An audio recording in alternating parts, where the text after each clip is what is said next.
Alright, hello and welcome to Anime Pathfinder. This is an anime adaptation of the tabletop RPG Pathfinder 2nd Edition.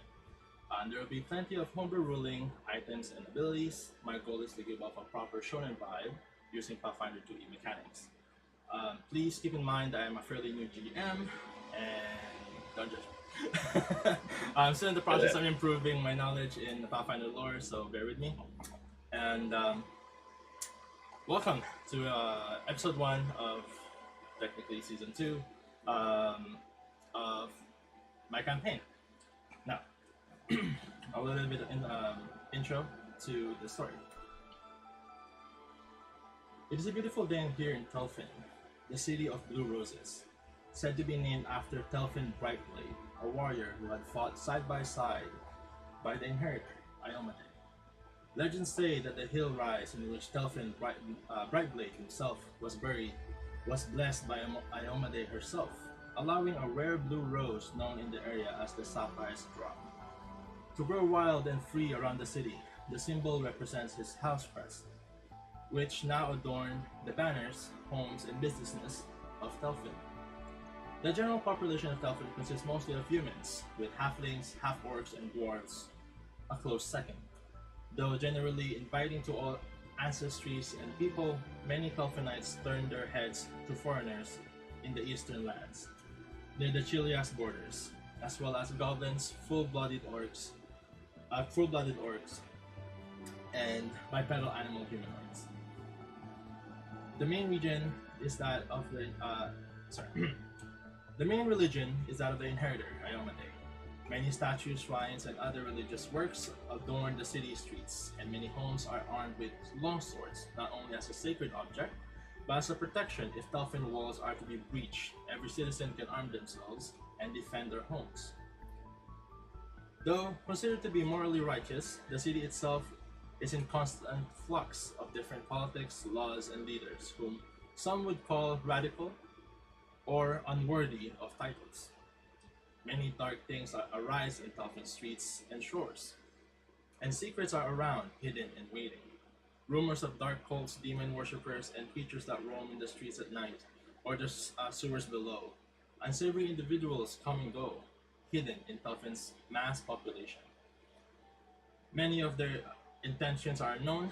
Telfin is great walls rise high, and many look forward to the city for a fresh start, to build their lives and settle. But the future of the city is still unknown, with many stories yet to be told. Within the grand tapestry of Telfin lies the Hilt District, a bustling enclave of trade and tradition. Its avenues are animated with prosperous businesses, sophisticated dining locales, and atmospheric taverns.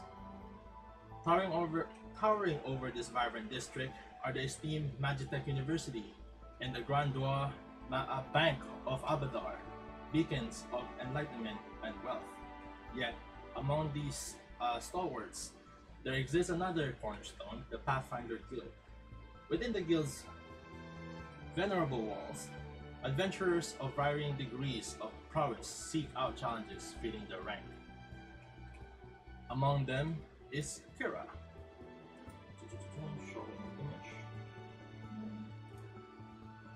Oh, that's great. Everyone is revealed right away. Alright. There's that. That's okay. I will not be bothered by that. There you go. So there's Kira. And to continue my story, among them is Kira, who in just over a year ascended through the guild's ranks, from the untested copper to a commendable silver. Her journey, while remarkable, was shared with a selected group in that chamber. They, like Kira, were once denizens of the distant Qiansha continent. Eight souls in total, bound by shared origins and purpose. The room's atmosphere shifts palpably as a man of undeniable authority enters, distinguished not just by demeanor, but by the emblem of the adamantine rank on his attire.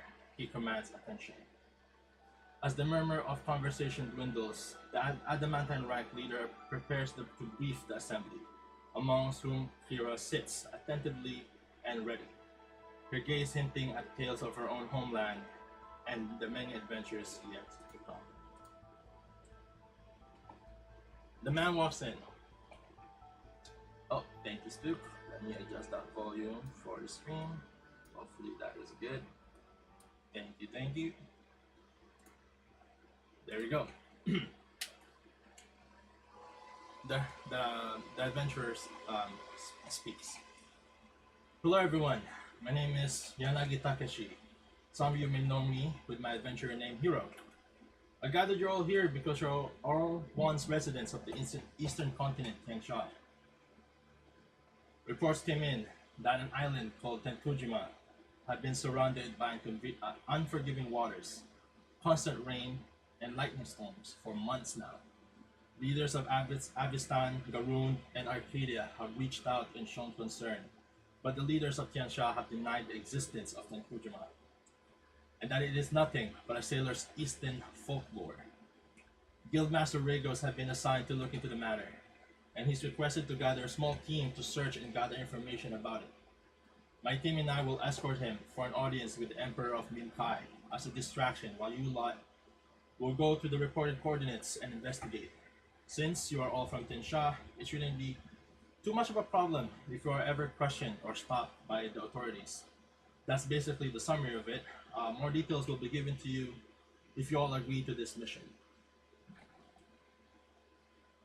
The room is now kind of like everyone inside are like looking at each other, murmuring, kind of like undecided if they want to take this mission. Kira, you are there. You've seen all these people before. You've worked with some of them before. Some of you don't. But one thing you do know, you are all from like their resources were correct. You are all from the region. Once lived there. Some of you have moved to Telfin for your own reasons. And yes, Hero is just waiting for an answer. Hira raises her hand and says to Hiro, I would like to volunteer for this adventure. It's like, I great, believe let's my run. And it's like enthusiastically, sorry, you were saying? I believe my services will come great value to this.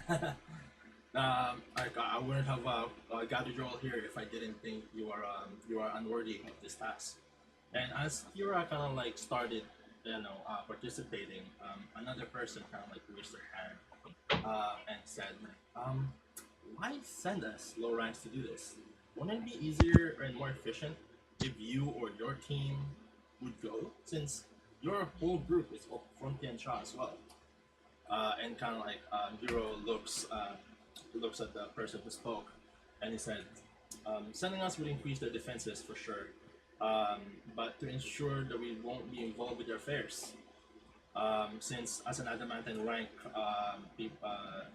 we're a bit more notorious, and by being there without proper documents would raise their it would just it could give us a backlash. Um, It will also be a big diplomatic issue that could lead to war, and we really want to avoid that at all costs.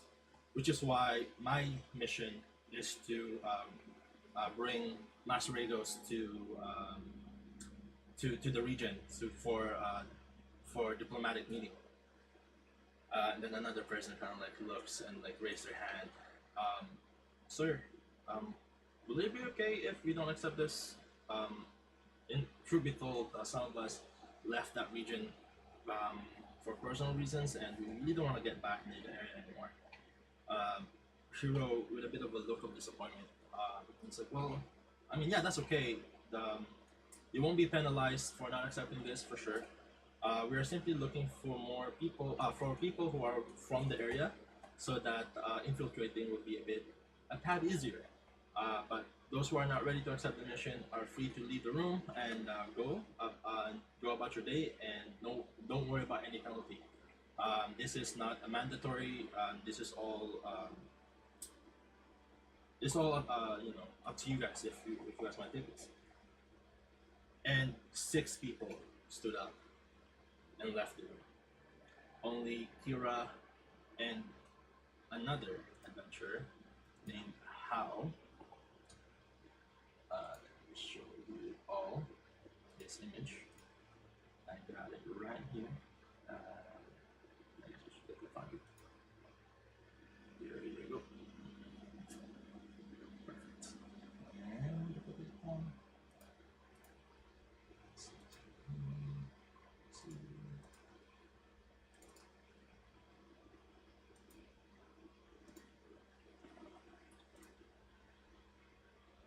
And so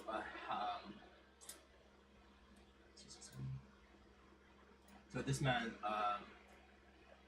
Hao Liao, um, stayed as well. And Kira, you know this person. He's a ranger, and he's done a good job and made a well for himself, and he stayed in the room. And now Hero kind of like kind of step back, scratches his head. Well, I can't really do this mission with only the two of you. And like he's a bit of a quiet, kind of like just thinking. If I may, Hero, may I suggest a few individuals that I may know of? They're not very, I would say, your typical group, but I believe they have the skills we need for this mission. Hmm, well, it is supposed to be done, for lack of a better word, under the table. Uh, Very well. Um, since you've known them and you've known their work, um, try to find them, and perhaps we could discuss the mission in full, further detail back at the Dragon's Tail Inn. Let them know to meet us to meet us there tomorrow night as I make preparations and gather more information as well to answer all of your questions and your friends' questions related. Um, and then like how kind of like where's his hand, then he asks Hiro, sir, if the Lady Kira here would recruit, would I still be needed for the mission? And then Hiro looks at Kira and says, um, what do you think? Would you need another man's help for this? Uh, Because you know your group more than I do. I believe we will need your help. Even though I'm from Insha, I was secluded for a very long time in a temple, so don't quite know the layout of Tinsha, and it would be useful to have a guide that knows It's the like place. how kind of like nods and like very well. I will see you at the Dragon's Tail Inn tomorrow. And then like he kind of like bows at you, and then he kind of like looks at your head, like he also bows at you. And he left the room, and it's like, well, I guess that's it for the meeting. Dismissed. And then he left. Now, the following day. All right. Deep within the heart of the Pommel district stands a testament to divine reverence, a grand edifice dedicated to the radiant sun goddess Serenray. More than just a place of worship, this temple is a beacon of hope and solace, its sacred halls echoing with Serenway's teachings of compassion and mercy. As dawn breaks over, painting the sky, as dawn breaks over Telfin, painting the skies in hues of gold and crimson, the temple becomes a sanctuary of warmth and sustenance. With Serenway's blessing and enveloping the city, devoted priests and clerics begin their daily ritual. They serve meals to those less fortunate, ensuring that no soul starts the day with an empty belly. Among them is an adventurer named Kao, a fervent disciple of the sun god's pantheon. His dedication is evident not just in prayers but in action. as he diligently hands out bowls filled with a hearty beef stew. The clinks of pottery and murmurs of gratitude create a symphony of goodwill. Amidst the scene, a voice, tinged with familiarity, reached Cal, lifting his gaze. In recognition, lit up his eyes, and his lips curled into a warm, welcoming smile. Cal is now meeting with Kira.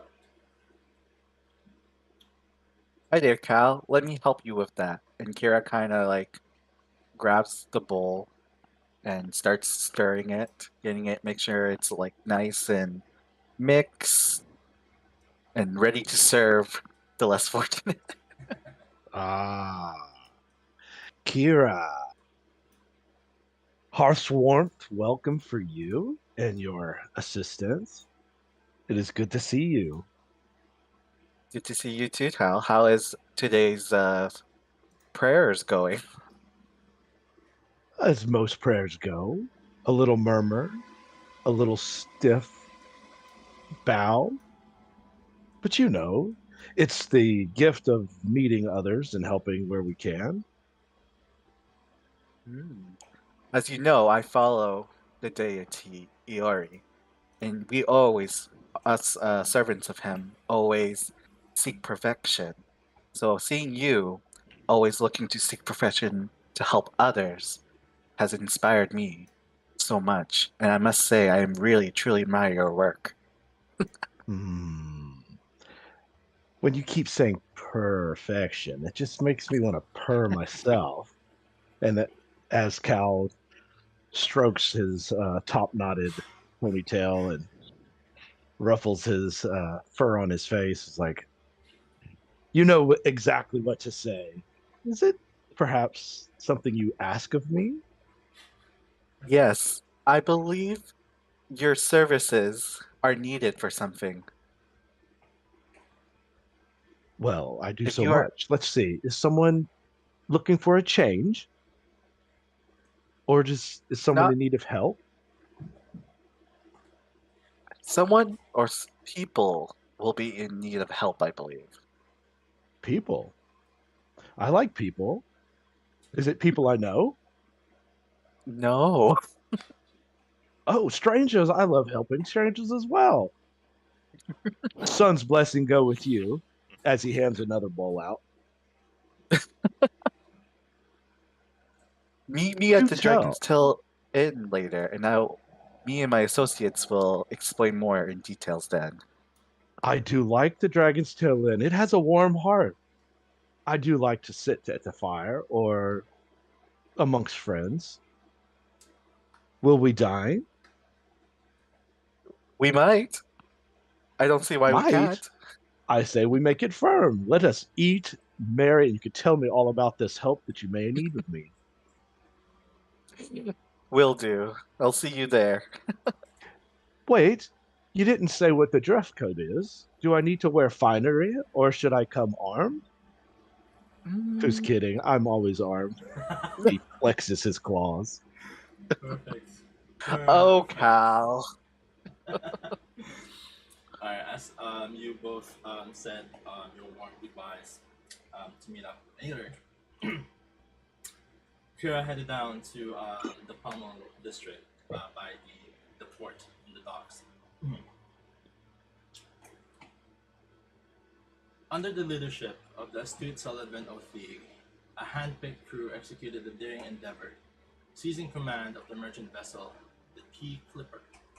Their mission was not of piracy, but of ensuring the safe delivery of a cache of invaluable treasures.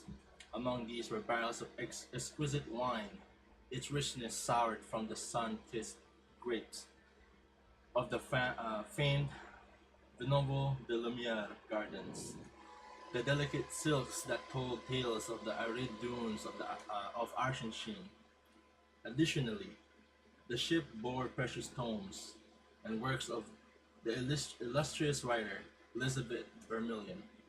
Her narratives, bound with unmatched craftsmanship, were sought after by connoisseurs across continents. Alongside these are myriad of other merchandise, each with its own tail, lay secured within the ship's belly. As the tea clipper gracefully berthed at the bustling ports of Telfin, a figure stood apart of, from the throngs. A woman, poised, her gaze fixed on the newly docked ship. Her eyes met Sullivan's. She raised her hand, signaling a silent yet profound acknowledgement with a gentle wave. Hello, Sullivan O'Teal. Ahoy! How are the seas treating you this fine day? Well, as well as can be. I come back from a most merry voyage. What Just can I do curious, still for have the you? soup from the church? It's up Would to you you. like Did some you soup? save it or did you eat it along the way? It's up to you. I saved it.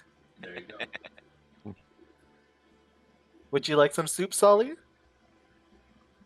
Why, I was just finding myself a bit peckish. I gladly takes the soup and starts eating it, not asking a single question. No questions asked, yes.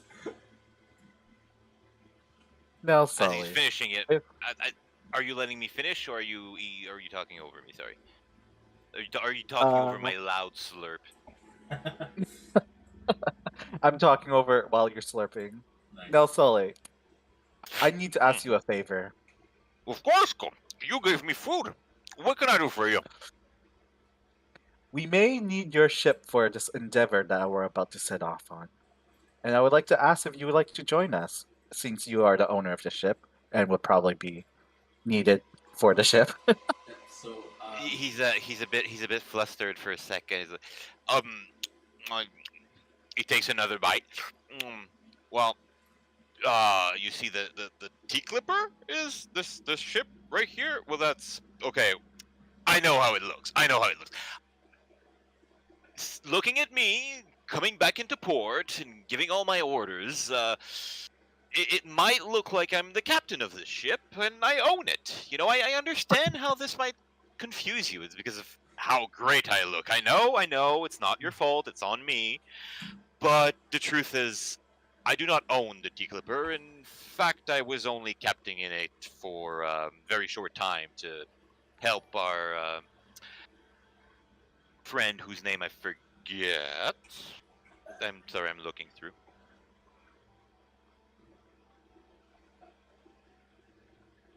I think his name is Anyway, Bob. our friend Bob, who is, I must say, paying me richly for the grand honor he's making me of letting him captain his ship for this quick voyage that we organized. Ira kind of like puts her hand by her like mouth and gasps. Oh, my apologies. Well, anyways, I believe your skills could still come very useful for us. Are you Of course, interested I in a have job? many of them. If you're paying good coin, I'm very interested. We can definitely negotiate a price. I'm sure the Pathfinder Guild will be willing to pay for your amazing services. Immediately, dollar sign in his eyes. The Pathfinders, of course, I would be more than happy to help the Pathfinders Guild as in whatever endeavor they have. I just happen, let me look. He just takes out probably a little pamphlet on which nothing is written, but he doesn't let you see that. Of course. Yes, I don't think I have anything planned for the next few days. When would you need my services?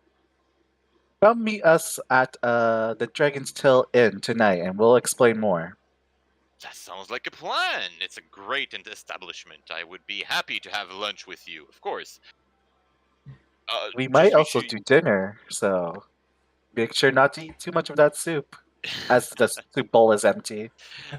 Ah, yes. He just puts it on a crate. Doesn't even think about handing it back to you. Just puts it on a crate because he's done with it.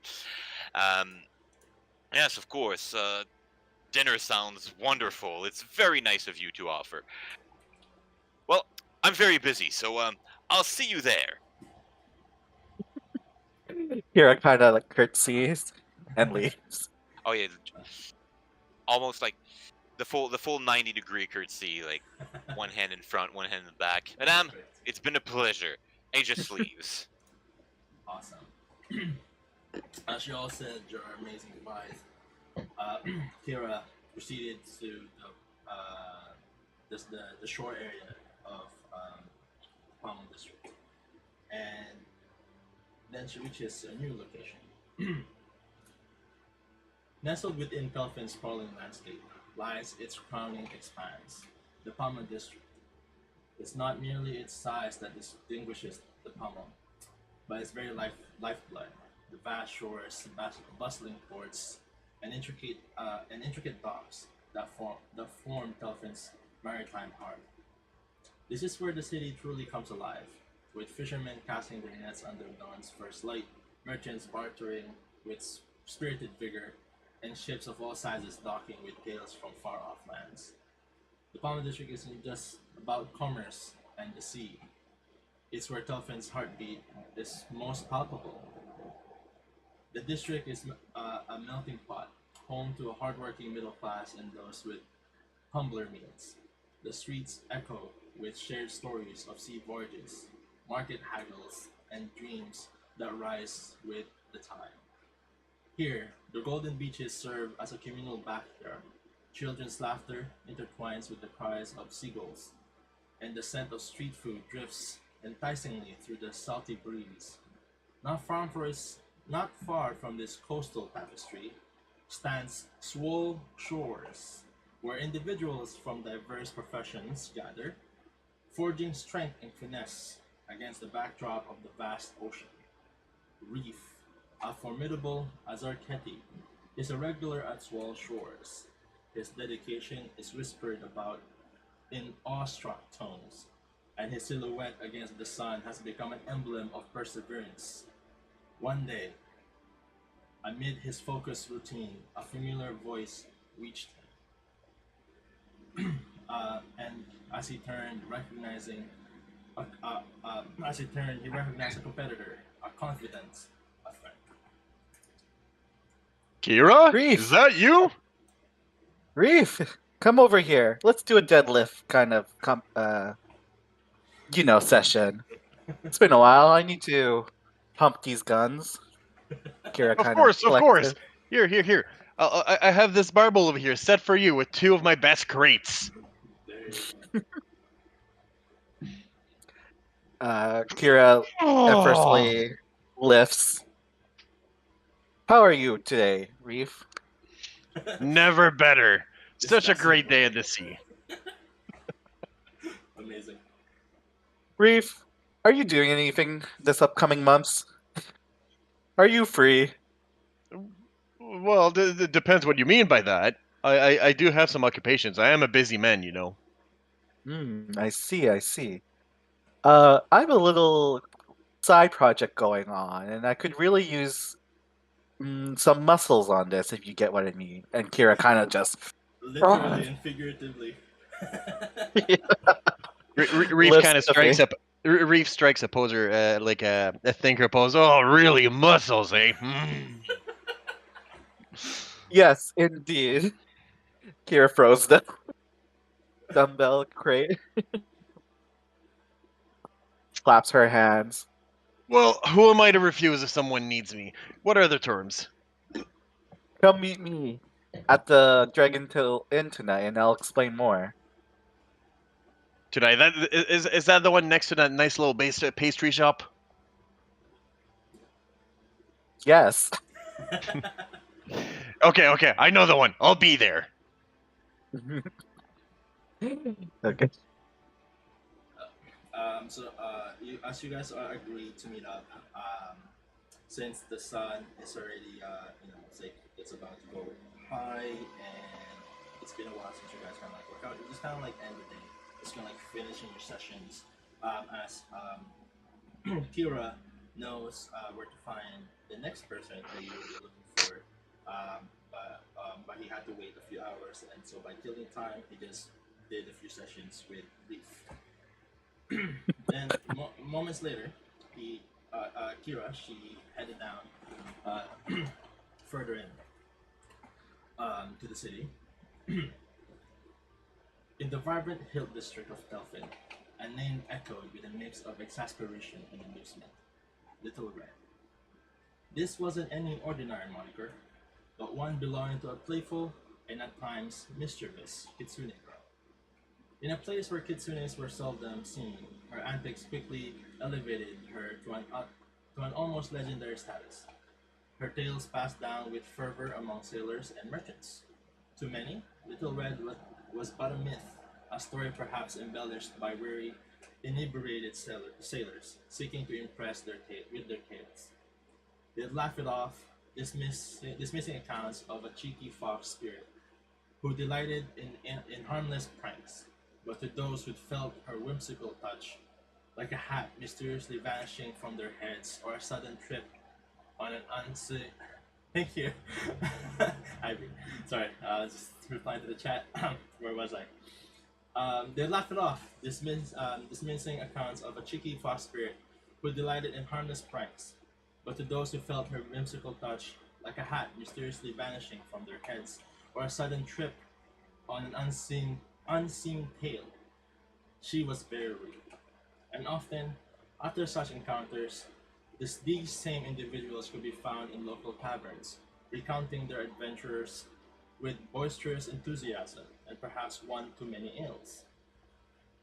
Today, after snatching a merchant's hat in her fox guise, Little Red darted into a narrow alley, her bushy tail a fleeting red blur. Moments later, a young girl emerged, twirling the parloined hat on her fingertip. With a sly grin, she sauntered through the bustling marketplace, her steps light and her eyes sparkling with mischief. Drawn to a stall displaying sun-dried fish, she paused, her nose twitching appreciatively, and from behind the array of seafood, a woman's voice beckoned. Hey there. Would you like some of this seafood delicacy? As Kira is like twirling a coin in her fingers, accidentally crushing it between her. Whoops. You do know how to tempt me, don't you? I know you. You're that And I one from know the you too. temple. Can I have those fish, say, and And maybe next time don't crush the coin. Of course. Kira pulls her pouch. It's she shuffles through it as there's actual multiple crushed coins, as this is a common thing. Mm, Oh, there we go. We what got you one. got there? Oh, nothing. Let's just say it's stress relief. Stress relief? Kira Kira purchased some of the seafood delicacies. as you hand out your coin to the nice lady merchant, it's like, oh, thank you for your business. And then she kind of like quickly grabbed like some paper and then like put the the dried fish and sticks kind of like on the paper, wrapped it, and then handed it to her. I'm gonna be munching on one of those fishes. And Kira kind of is like, you know, when they fidget, they go on their like heels up and down. So I hear you have, yeah, I hear you have a peculiar set of skills. Oh, I do have skills, and they are quite peculiar. But what would the temple lady have to do with any of them? Well, as you know, I'm out on behalf of the guild right now, and we would like to offer you a job if you're interested. Of course, you'll be paid. A job? Well, I could be talked into a job. But what kind of job is it? This might pique your interest, but it's a job that will require us to travel to Tinsha.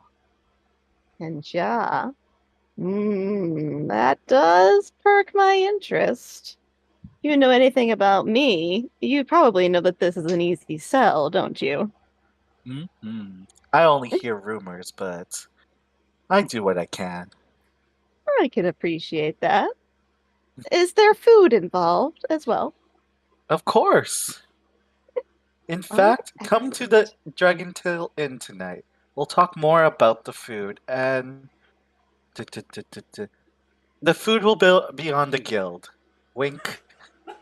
I do think that we can come to an arrangement. I guess the guild is paying. Great. All right. Hero doesn't mind, right? We'll see. All right. Awesome. Amazing. But yeah, continue. Sorry. All right. So as you kind of like agreed to do a meetup, everyone kind of like did their thing for the day, gathering their things.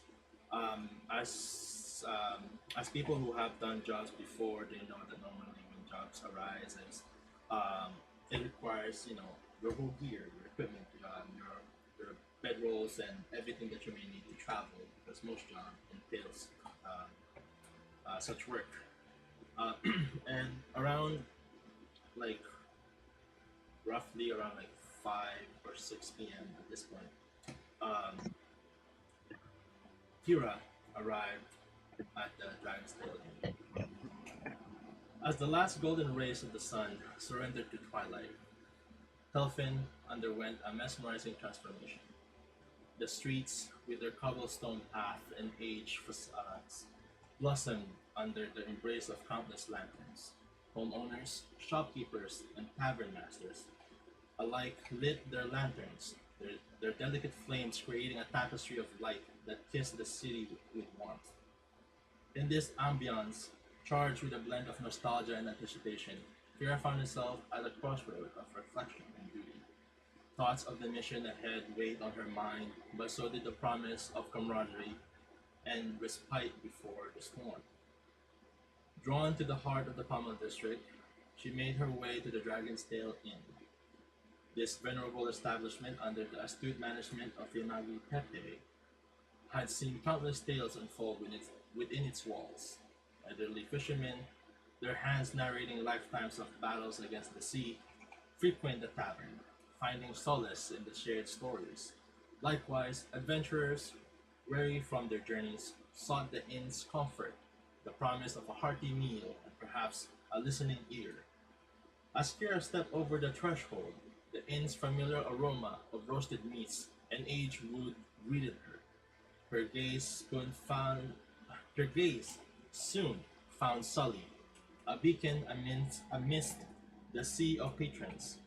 His animated recounting of tales, punctuated by laughter and gestures, captivated all. His presence, magnetic and comforting, was a testament to the power of stories shared among friends old and new. So here you see Sully, like with a drink in his hand, sharing laughter, like 1 foot on the chair, like sharing stories and with ale on it, on his left hand, and like pointing a few fingers around the table. And everyone else cheering. It's like yeah, and you walk in. Sully, I see you already made yourself at home. You probably walk in on me at the end of a story, And then I told her, and then I told her, I told her I wouldn't eat that lobster for a million gold. And everyone else is like started laughing, like hitting the tables, they're just really enjoying the company. And I look sloshed. Um,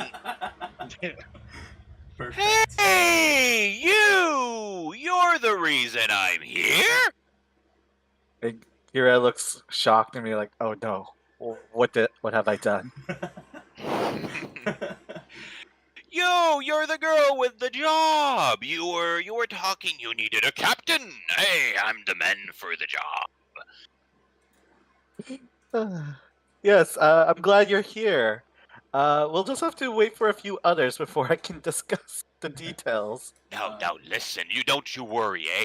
If you need a crew, I've got you covered. I know all the best people in the city. Kira kind of steps back to avoid this. The beer breath, yes.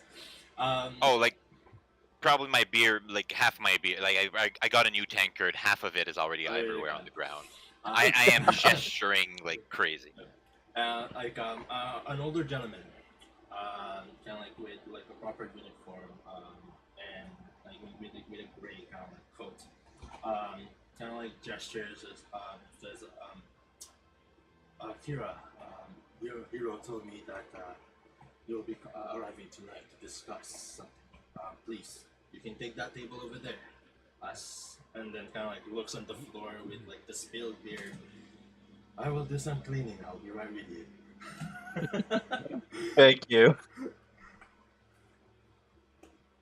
That's the proprietor, Uh, I'm guessing.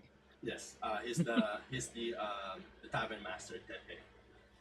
Ah, Tepe's such a good lad. Yes, he kind of like says, Sully, I love your stories. I love your energy. Just don't give this old man's back more work by mopping the floor too much. Ah, man, you do so much money. You need to hire more help. You're gonna kill yourself on the job. Like, it's like I know.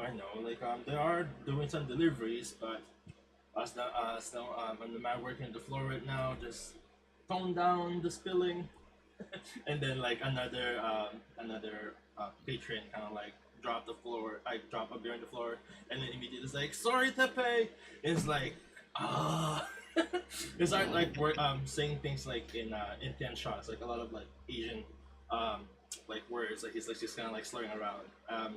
In context, you know, he's just swearing at this. It's just like more work for him.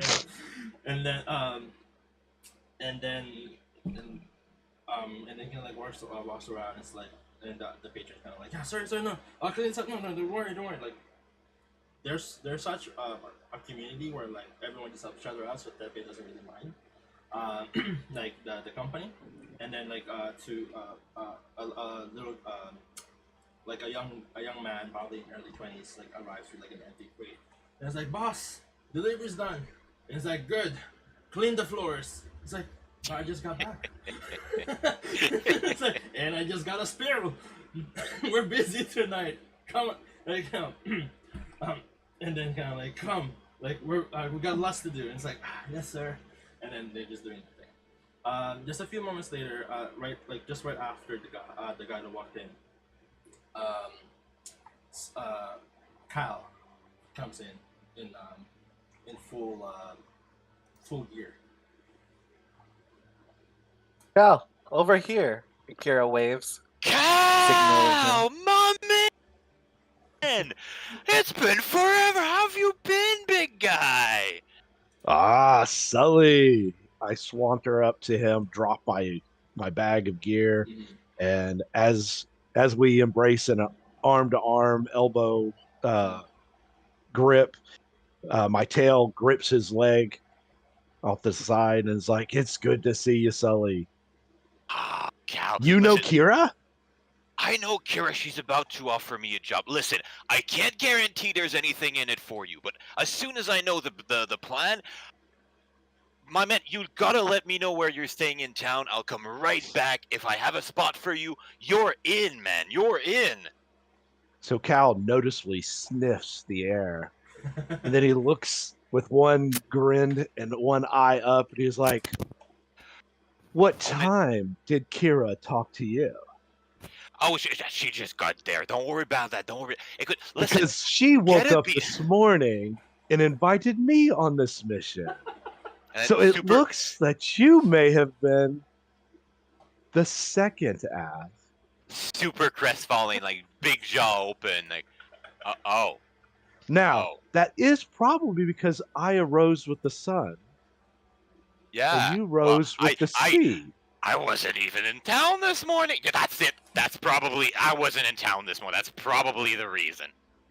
That is the reason. Kira's kind of It's right. Very, sweating. very carefully does not look at Kira to get any kind of yes or no. Just accepts the reason right there and then in his mind. That's the only reason possible now. But with you being involved, he puts an arm around your shoulder. Perhaps I will feel the sea breeze on this fur once again. This mission sounds even more fun. Can you imagine you and me on a boat again, Cal? Oh, I miss boats. It's been Let a me while. buy you a beer. Most people think my kind does not like water, but the sea spray tickling my whiskers is going to be fun. It'll be good to see you. Do we know anyone else coming? At the moment you said that, the door busts open. You see a female kitsune kind of like barges in and she's like, "Yo!" like really grabbing everyone's attention. Hide And your wallets, people. Red is in. Where's the ale? Where's the food? Bring it all to me. Or I'll just take it myself, one or the other. And Cal leans in, and you can see he grins and his eyes light up, and he's like, "No one told me there'd be more tails." There's always an extra tail here and there, although it is nice to see somebody else with fur. Yeah, it's good to Cal, see you, Red. dog. You shouldn't talk.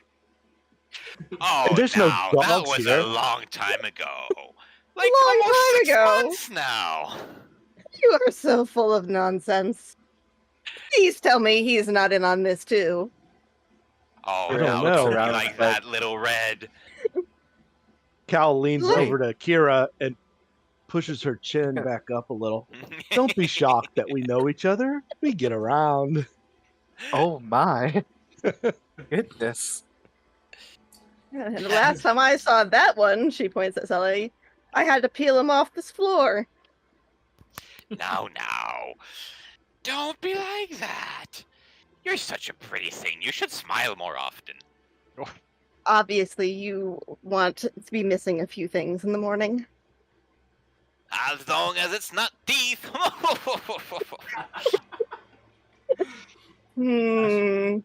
Don't give me ideas. as you're, Oh, Red. as you're discussing, kind of like having a jolly time, you kind of like a little bit of a ripple on all your drinks, and like a massive silhouette of bar icon goes into the door. The doors open, and this massive wall comes in. Reef saunters in. We've got a bit of a situation of an elephant in a porcelain shop. He saunters in, then looks Sully right in the eye and goes, "Well, if it isn't Captain Big Mouth." Ah, see, somebody else gets it too. And he just runs to Reef, and jumps in his arm.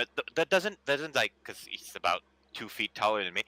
Doesn't just jump, like he jumps in princess pose, because he can't really wrap his hands around it. What are you doing here, big man? Well, I was promised the opportunity of work, you see, but this could be twofold. And he gently he raps Sully on the top of the head. "Where's my 20 gold, you bastard?"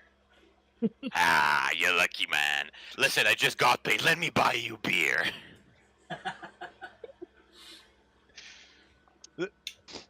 Reef graciously accepts the offer of alcohol. So as all of you are like pretty much gathered now here. Tepe kind of like finishes his a bit of a round.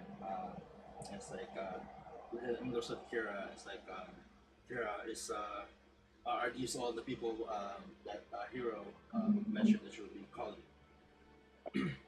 Yes, these are all the people I have gathered for this mission. And it's like he kind of like nods, and then he turns back to the kitchen direction and start like yelling. He's like, "Why?" And then it's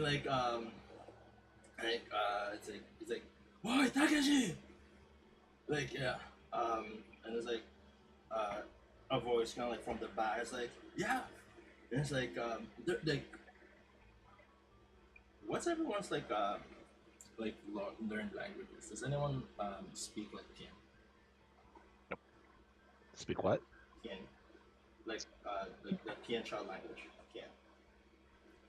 From the party's view, I can see that no. Oh, you can see it from the party. Yeah, if you look at the first tab, it has party languages. Overview, languages. Oh yeah, part languages. You say that like any of us has any intelligence at all to We don't. extra languages. It's because I just noticed this. I didn't really realize, but it's okay. It will be fine. All right. So none of you understood what Tepe is saying, but he's just yelling everything. But everyone around doesn't really seem bothered. It's like his normal way of talking. And then a man comes out of the kitchen, wiping his hands. And then Kira, you see that is it's Hero working at the back. And it says oh great, I'm just about to finish wrap up. And then he calls, he calls his dad. It's like, Dad, could you just give him a couple of pints and maybe some bubbles too. I'll be right out. I just need to get ready. And then Tepe is like, oh, like mumbling on his register. And then Hero kind of like went upstairs to like the living quarters for a bit, and like Tepe comes back with beers in his hand, and starts drinking. And moments later, brings in this amazing beef stew, bowls for each one of you. Hot Tepe, you're the best. It's like, Oh, food. well, as long as you guys don't break anything tonight, I'll be happy. Yeah. Come on. I can't promise anything from the rest of them. It's like, all right. It's like just at least try not to break anything this time.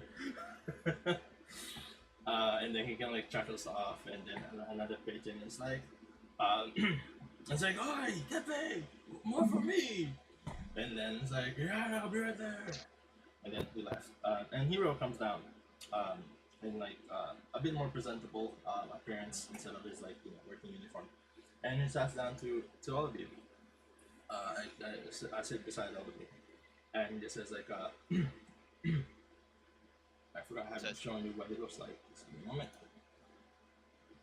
That's the hero, the captain of the Adventure Guild Master. No, Hero is just like an adamantine class, so it's kind of like class as copper, silver, gold, platinum, and then adamantine. So it's a bit of like one of the highest rank in the Pathfinder. So Sully angles to Kira. Is that the hero? Yes. That's Hero. You know, Hero. Hero the hero? So, I don't know. It sounds like his parents gave him quite the honor to live up to. He lived up to it, man. You know, that guy, he's rumored to have fought a dragon. And Kira kind of like, oh, dragons. Anyways, yeah, that is Hero, and his dad is Tepe, the owner of this shop, restaurant. Are you good old Tepe is the dad of Hero, the fucking platinum adamantium? I feel like you must have been drunk when anything useful was said in this place. I second that. And it's kind of like Hero kind of like properly poises himself and kind of like greeted every one of you. It's like, hello everyone, pleasure to meet all of you. Reaches his hand.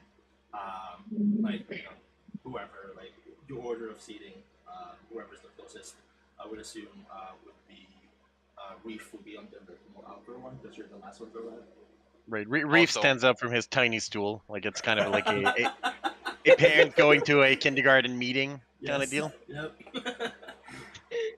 and just shakes his hand enthusiastically. Nice to meet you. Nice to meet you. It's like his hand is kind of like wobbling a little bit. it's like whoa, yeah, like pleasure to meet you. Like, kind of like looks at Kira. It's like, you weren't kidding. They really look like they're capable people. Did I deliver or did I deliver?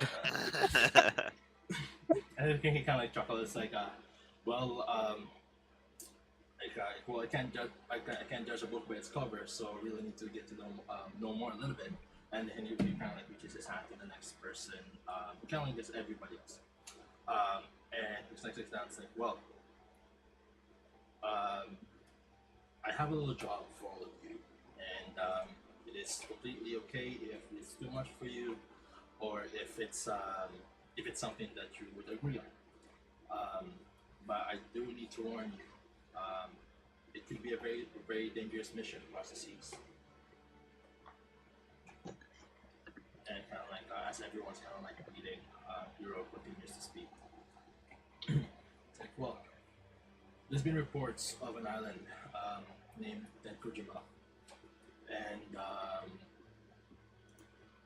we have tried to gain access or permission to investigate the area. However, the eastern royalties and leaders are greatly denying its existence or the troubles that it encompasses. Now, a lot of regions, leader regions from other major cities have gathered and discussed about this issue, and Guildmaster Regos was assigned to look into the matter, as they are also the rest of them are dealing with other things. And so now I need a group of people that would go to the coordinates, and it's not like he's holding a map that kind of like that has the coordinates in it, and it's just like I need you guys to go there discreetly. Like this will be on paper. You guys won't have any legal documents that would justify why you're in the area. Originally, I was hoping for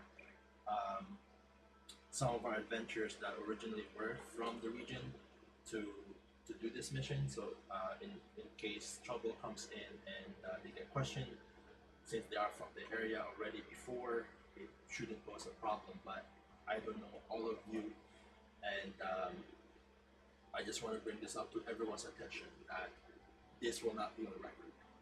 That this mission will not be on, like there won't be any track of this mission being approved or assigned to all of you. So on But- that, sorry, go ahead. I was gonna say, but we are getting paid, right? He kind of like jumps like, of course, and then he kind of like says, well, a down payment will be given as a start, and once you complete the mission, the rest of the payment will be given to all of you. Now, Master Hero, and all of a sudden, Sullivan doesn't look drunk at all anymore. Oh. Now, Master Hero, you can be sure your Kira here. I know all of these people. They are. If I had to make a crew myself, I wouldn't have chosen better. She really got you the best talent that money can buy in this town. But you have to understand, it's gonna cost a lot to, do something like that with so much danger. It's, I hate to do this to you. The Adventurers Guild does such good things in this city, but first of all, we would need a boat. It's like he kind of like hears you attentively, and then as you mentioned, and he looks at you and is like, I like this one. And it's like, yes, a boat will be provided for this mission, a small one, so it won't attract too much attention when you guys reach their borders. But a boat will be provided for all of you, and there's no one to command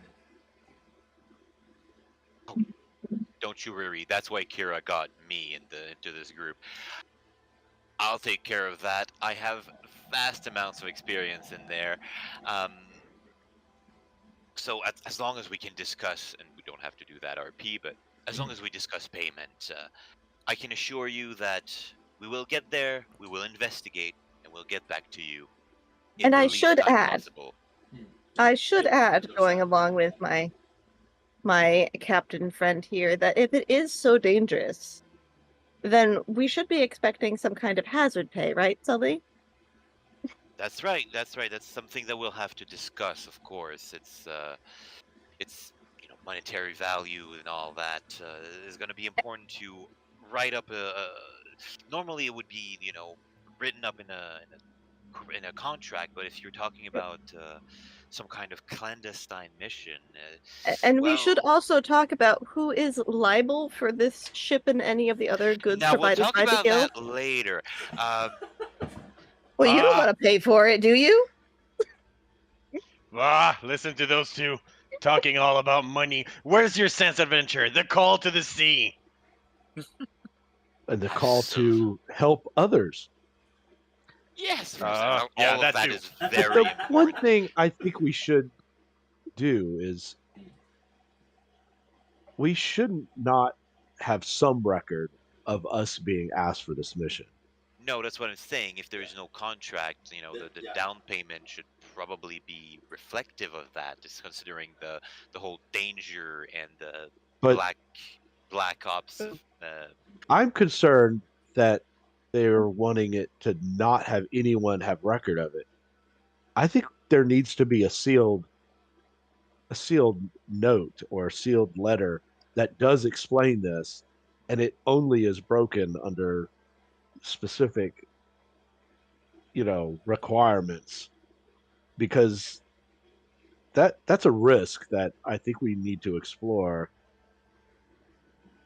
There should be some record of it, not maybe a public record, but I would be much more secure in the up and up of this mission if there was a record stored somewhere that we would not have with us.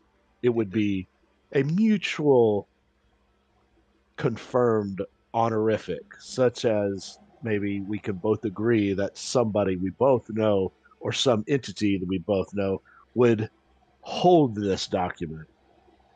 So if y'all or us require it for whatever may occur, As an apartheid, I think it's more a matter of like they don't want it to be able to be traced back to them. That's I why get there that, would be no but contract. that puts a huge burden of risk on us. Yes, some that's of why us- I'm talking about and a some of us larger down have- payment. Larger reputations that would need to be alleviated in a Oh yeah, dire don't risk. worry about my reputation. I'll worry about my large reputation before. Although, minute. Yeah. You have a reputation. Very, very flagrant eye roll from Why? Reef at this moment. Sully, you've been busy. Yes, we all know about your reputation. My very large reputation. Thank you very much. The objectives are important. I was gonna say, well, we could put the boat in Sully's name, so that way it's all his fault. Him and his reputation. A little bit of saliva that. Yeah, no, that could be an idea. It's like, At least gives you some kind of paper trail. it's like you kind of like leans back. It's like you brought up a very great point. Sorry, your name again was. It's like This is- looking at Cal. Yes. It's like sorry, you brought up a great point. Sorry, what was your name again? Oh, you could call me Cal. It's Cal Lethea, but you could just call me Cal. Here's kinda like, I mean, I already know from your sense and your reputation that we can be firm friends, like hearth friends. That the same sun warms us both and of course. leads our path. So we're good. We're good. I just, especially with someone of your reputation, I think a document that is a protected document that is only confirmed on the most specific and needed basis to alleviate both of that is something that is customary. We are going undercover, or we're going into a mission similar to the one of me rescuing my friends from slavery, where I was under the guise of not being a paladin of the sun. But there is a document that could say that I am, right? So we may want the same, right? Now, it's not something that it would be easily gotten, but at the culmination or the end of this mission, we may need that. And he's going to kind of, he nods in agreement, and it's like, I'll definitely bring it up to to my superiors. That's a very valid point. Um, and um, and he looks at Kira. It's like, you really pulled through, Kira. You brought capable and intelligent bunch. And it's like, and he says like, don't worry about the meals for tonight. That'll be covered by the guild, and I will discuss. Seconds, please. Me too. And Hero smiled, and then he kind of like says like, well, as before we proceed with the formalities of a contract, I would like to explain a little bit more about the details of this mission. Says, as I mentioned, there's an island, Takujima, that's been reported happened. Um, it's been in a constant state of storms and what's that? Like typhoons? I guess it's like yeah, it's like Hurricane? no, you know the underwater thing, like the sea. Maelstrom. Maelstroms. Thank you. Ah. Like I've been surrounded with maelstroms and lightning strikes, and the people.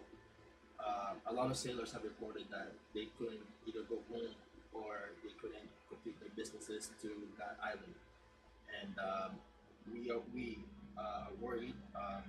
The realm council has discussed, and they're worried about the citizens inside this island, and we don't know how long it's been in that constant state or why it started that way.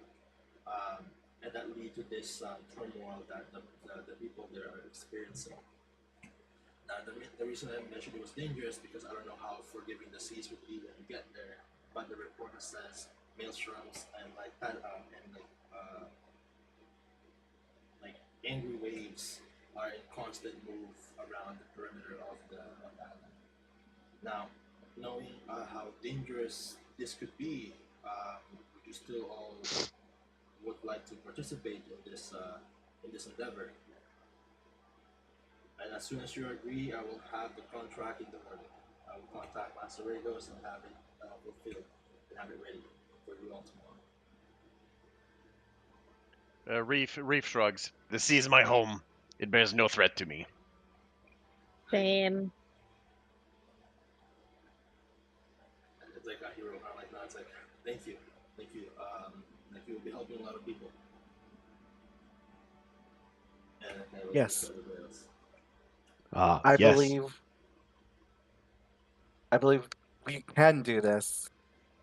And Kira like nods into affirmation. And it's like, that's good.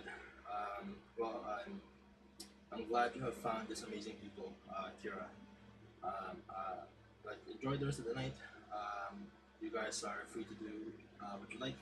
I will have the contract tomorrow morning, and I will give you since you all accepted this mission. I'll give you more information by tomorrow of what to do and where to start from here. It was an honor to see you and discuss this with you, Hero. It's like, no, the pleasure is all mine. Thank you. May the suns rise and set on us in this adventure where we can continue this warm embrace of heartfelt camaraderie. This is something we all can look forward to. You're always so positive, Kel. Oh, well, Third serving, please. Drinks? Yes, as long as Sully has a drink, I think he can be positive too. Oh, I have no doubt of that. And Sully, the whole time this discussion about what the actual parameters of the mission were was just like looking at his food, slowly eating a little bit at a time. It was, huh? Oh, yes, of course. It's Is don't it know. past Gonna be your a piece of bedtime, cake. Sully? I think we need something other than soup. I've been playing with soup most of the morning. Do we have any Playing other with it? options? Hero, Like smile, and then it's like skillet meat? How about some meat? Like I'll be right back.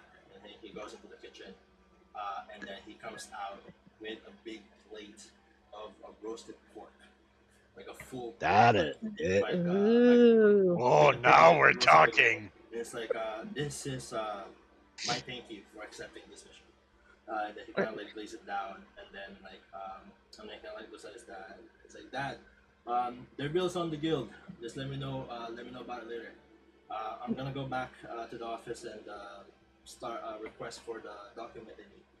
And then Pepe is like, it's like, then who's gonna man the kitchen? And then it's like, there's already a pot there. It's like his demeanor kind of like changes a little bit from like this adamantine poise to like a son of a tavern master. And it's like, there's a pot right here. And then it's kind of like, and then he kind of like walks away. That's mildly nice of you, Master Hero. Yeah, with this crew, I'm sure this is gonna be a piece of cake. He Red's turns to- just staring Cake? starry-eyed. turns to the rest of the people. It's gonna be a piece of cake! With all of us Why in do you here, keep it's gonna be saying cake? so easy. Stop saying cake if there's no cake. But there is meat. There is meat. It is meat. As In guys- between purring and nom noms, Cal eats plenty of the Newport. Awesome.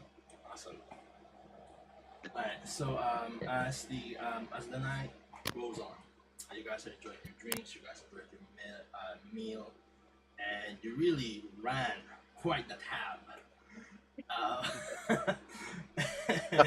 And it's kind of like, you know how like in a lot of shows where like, you know, not viewing the main characters but kind of like behind the scenes, the characters don't know, but the viewers would know. Tepe kind of like gives this paper to Hero, and then his face just kind of like you know those like anime moment where like the eyes are like just dead, and then there's like violet streaks in the back. It's just like doom. I have to ask, how much does Reef eat? Yes. Yes. So Nope. it's quite the time. You need a lot of meat for these gains. And you did notice that Cal shares with everybody. Well, that's very nice of Cal. That makes sense. So that's the extra Reef leans add-on over. on the bill is everything He'll that was put on yeah. the table. Kyle picks it up and gives it to another table. You'll see him go, oh, you know he needs to try this? And I'll walk across to another table and go, you need to try this. A couple of when you serve everybody in the room. How do you call that again? Rounds? Around. Round. A Yeah. full round for everybody. A couple of those. Well, Sullivan does that. Well, you can consider it marketing, right? I mean, everybody gets to try the food. That's true. It's marketing on behalf of the guild. Free publicity. And Cal also eats off of everyone's plates. Sorry. It goes both ways. You go both That's ways. right. It's just how it goes. Yeah, if you haven't been around Sully and Cal sharing a meal, it gets weird. Oh God. And Red will just sit back amused as she just drinks whatever she's drinking.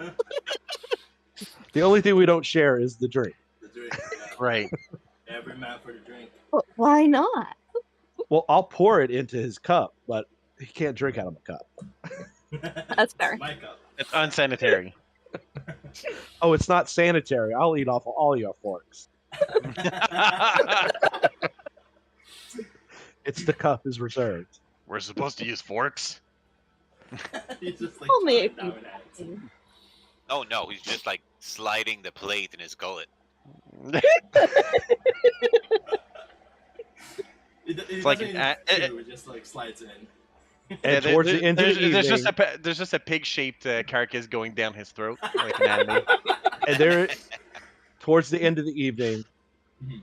if you were paying attention, Cal did lick Reef's skin just to confirm His to skin. whether or not his skin is like a cat's tongue. Oh.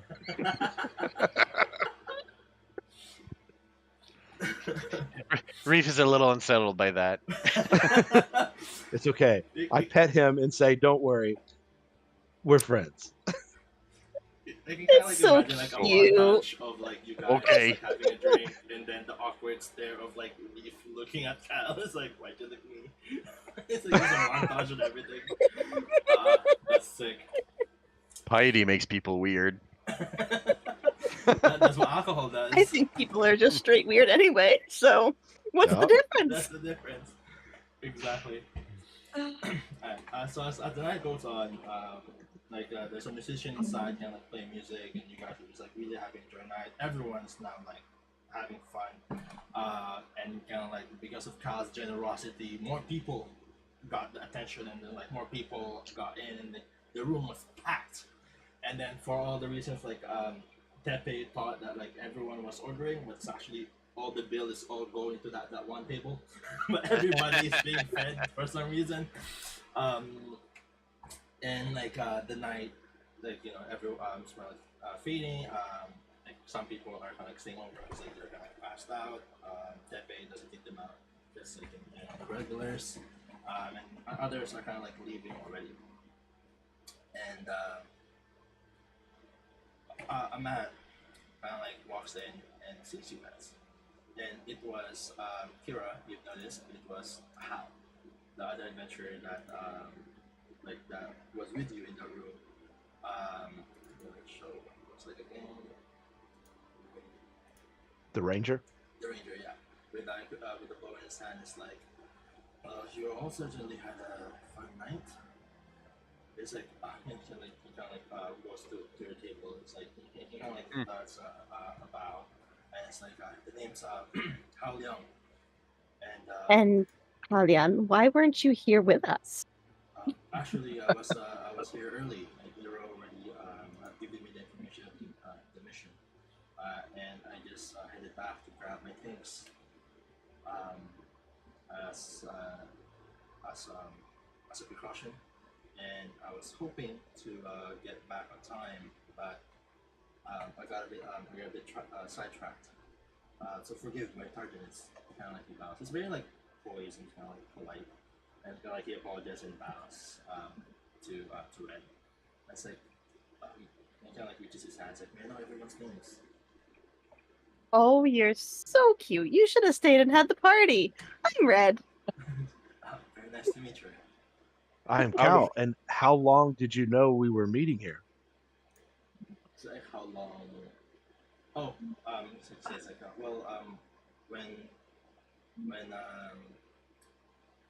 when Hero mentioned the word. Oh, it was a statement, not a question. You kind of like you kind of like just froze. Oh. It's kind of like you can kind of tell he's still kind of like in his early 20s, so he's still kind of like he's still learning the ropes. So it's still a bit awkward, but it's just like really trying to be polite. And it's like and it looks like Kira is like, can you help me? Kira is brushing her hair because she was like, "Oh, I didn't think we'd be like up this late or stay here overnight." So she's trying to like look kept and totally ignores Hal. and how like it's kind of like after well, it's a pleasure to meet all of you. Did perhaps Hero mentioned where we would rendezvous from here? Vaguely. No, he didn't. He just said. He said he would get with us in the morning. Yeah. Mhm. So. Go over the last bits of the contract. It's like, oh, I see. Then it's like that's kind of like his demeanor. It's kind of like awkward. It's like No, I get up from my chair yeah. and then I guide him to sit. He's kind of like stiff. Like, Like, doesn't know what to do. And Then I pick up some beef or some pork and I put it in his hand. Please share a meal with us. I think about it. Like, oh, thank you so much. In some cultures, you can't not have some. It's like, but I don't know which culture. But you should join us. I like that culture a lot. It's like, he looks like Kara, and then it's like, Kira mouths going. Yeah, He- just he- eat. And then he kind of like nods and like he just eats, kind of like embarrassed, like he doesn't like. One, he's embarrassed he's late, and then two, he's embarrassed that like you know you guys are like all casual, like just enjoying your time. But he's in like full uniform, ready to work, like reporting for duty, kind of dude. Oh, Cal's in his full paladin Oh, you are, scale yeah, that's right. armor with tabard, and miraculously he does not look disheveled. So like even fully full and everything's still clean. He's like, I, I don't worry. I can confidently say Reef is wearing his best attire. Oh, that's good. So, Also, that does not mean much from what I know. No, it does not. His swim trunks. He's wearing his swim trunks. His gym clothes. Right. I kind of like to kind of like join you guys. It is getting pretty late, and you guys, some of you are like have nap in the cavern, and like there's still people kind of like passed out on the tables. Um, Noticing the time, we are halfway through our session. Would you all like to do a 5 to 10 minute washroom water break? And we'll be right back. Sounds good. 10 minutes sounds Sounds good. good. We'll be right back. We'll see you in 5 to 10 minutes. See you.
Alright.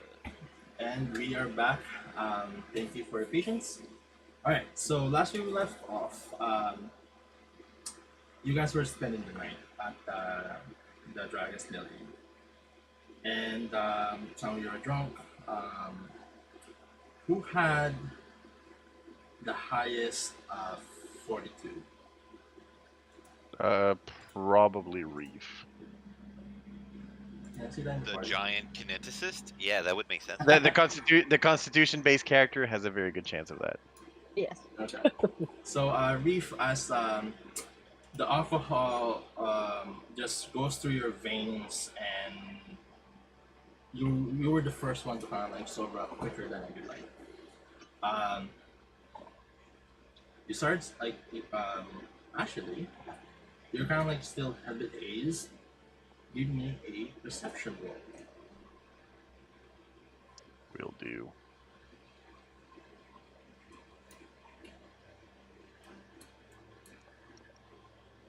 Very good. Alright.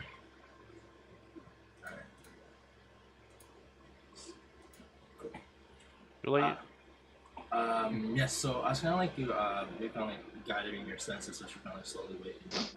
It's still like about in the middle of the night, but you were waking up not because, not just only from like withstanding the alcohol, but also you started like hearing some noises outside. And then like you kind of like hear footsteps, like a lot of running happening outside. And then the more you kind of like concentrate, you start hearing like a very faint yelling. And then like the more you kind of like concentrate and hear this, it's like the more words are like you're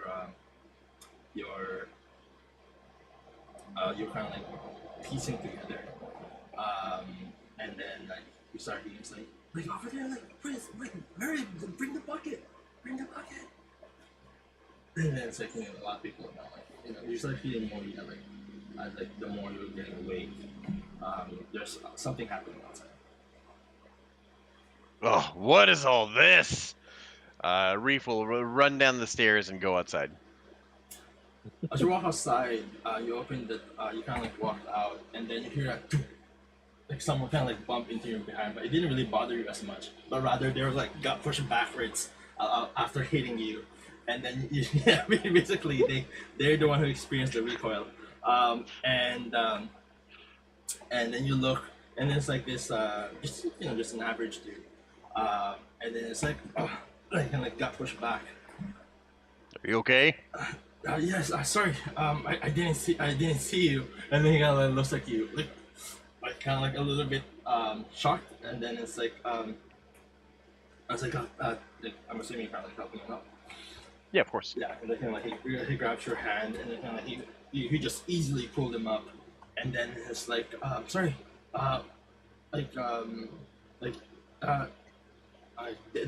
some people need some help. And then you can kind of like when you look in the other direction, like about four stores down, there's a fire. Oh.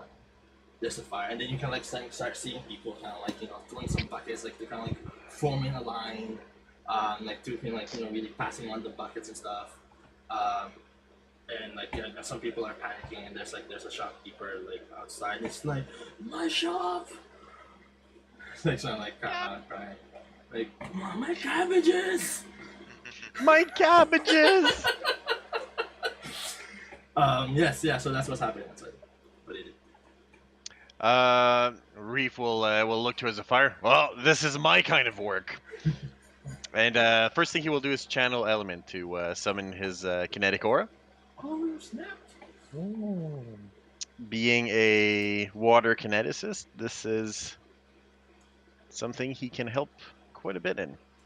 Alright, let me read this through. I haven't played with the kineticist before, so this will all be new to me. Your kinetic gate isn't active. You tap into your kinetic gate.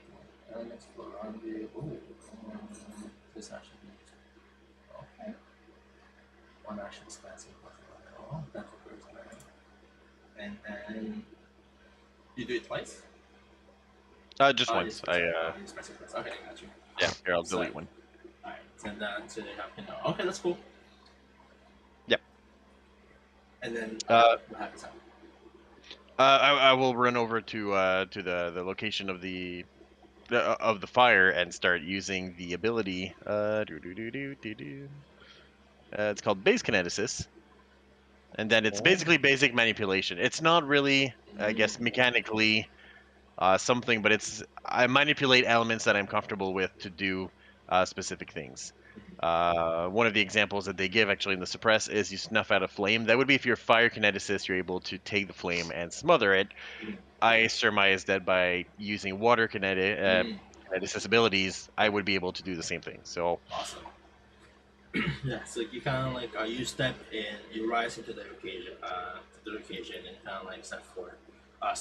Like everyone's kind of looking at this like muscly guy like walking into the front and says like start doing hand movements, and start controlling the water that's inside the buckets, and like then the more water that like the people are kind of like bringing in, the more you're like gathering, to like one big floating kind of like ball of liquid, and then you're like start shooting this like this into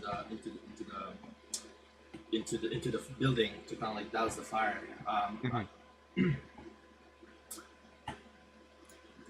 Anyone?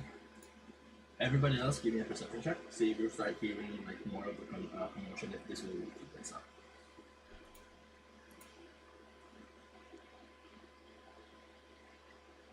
Wrong page.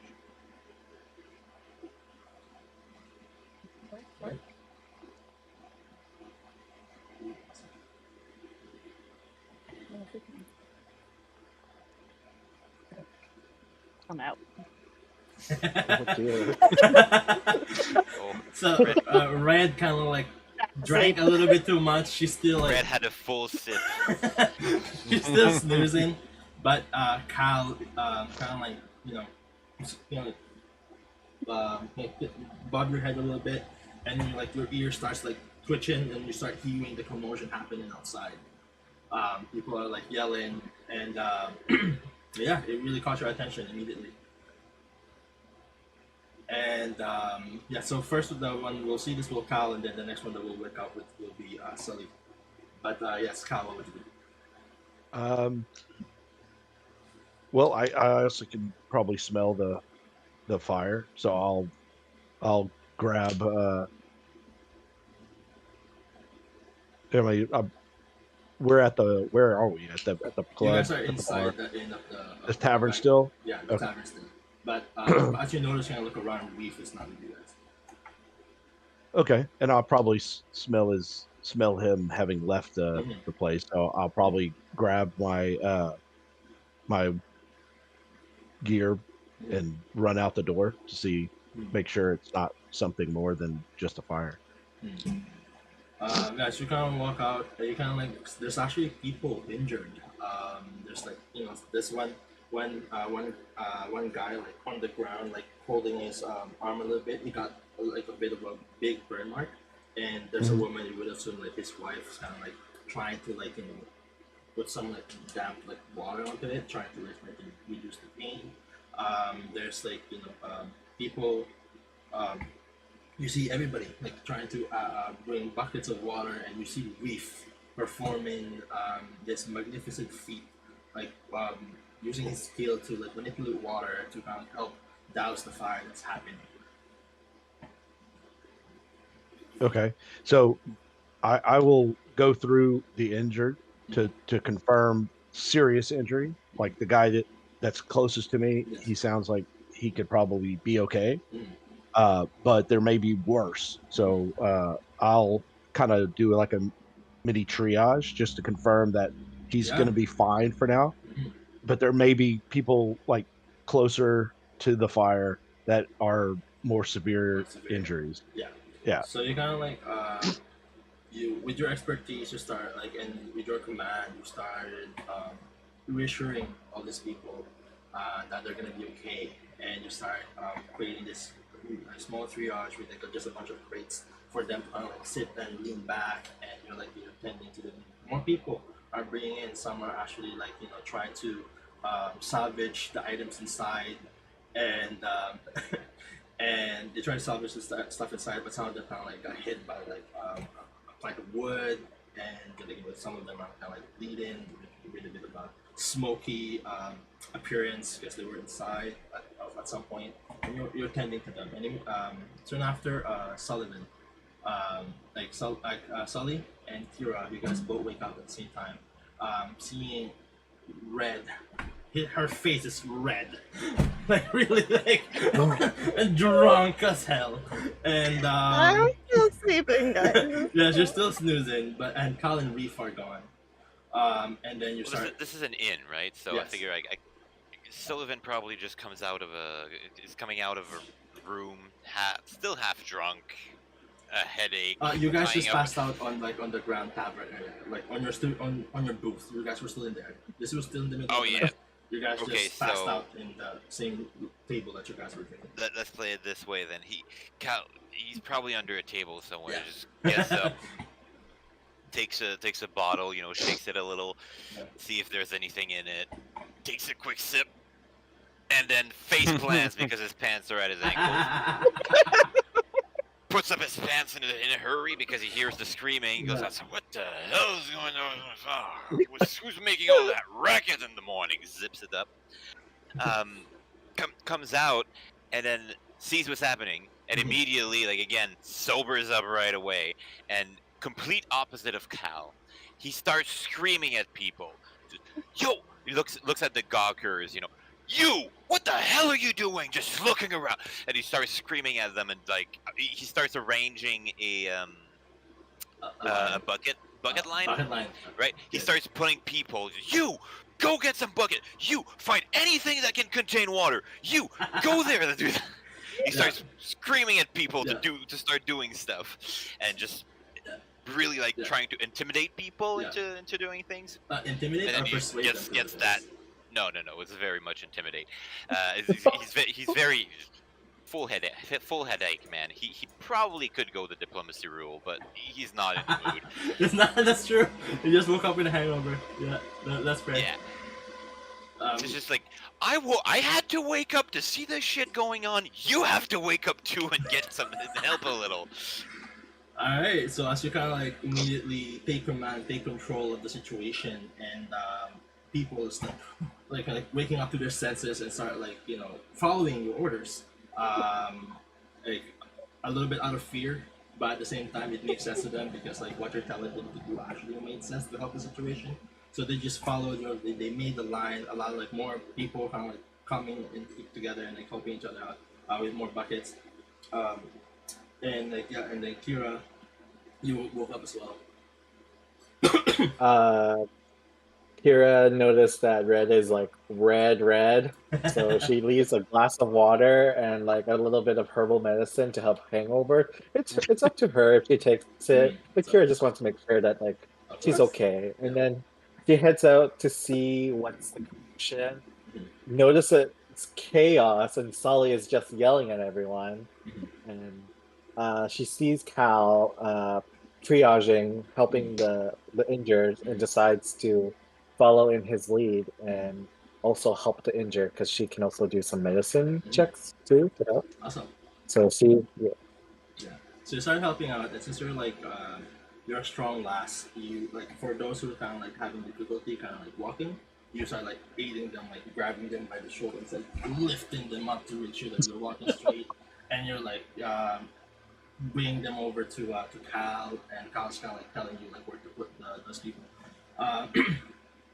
Like a few minutes pass by, and with the help of Sully's like command, the situation got better before things goes out of hand, and the fire was put under control. And around this time, it's like probably this would be like around 4 a.m. in the morning, like still kind of dark still, but you can kind of like see that the sun is almost up at this point. But yeah, you guys have managed to subdue this fire, and you kind of like see a lot of people like relieved. There's the people that Cal and Kira help with, like shaking both of your hands and thank you so much. And people kind of like noticed that after now they've calmed down, it was Sully who kind of like took command. He kind of like passed by him, like tapping on the shoulders, like thanks a lot. Like so back and then go back to their home, and then like keep giving you like hands again. Then some people are like, how tall is Reef? 6'8", I think I put down. Okay, so there's like a lot of people way shorter than you. Instead of trying to tap you on the shoulder, the best they could do is kind of like here at like your rib area, like tap you there, and then just like thank you, you were amazing out there. And of course you'll recognize these people. They're like people who work at the docks and stuff, and they know who you are, and they kind of like passing know who they are too. Basically just a small community.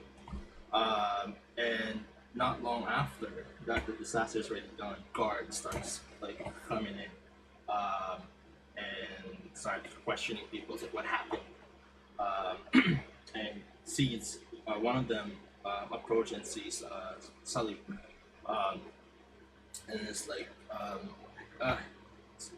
you there, sir, I would like to ask a few questions. To the fire is down.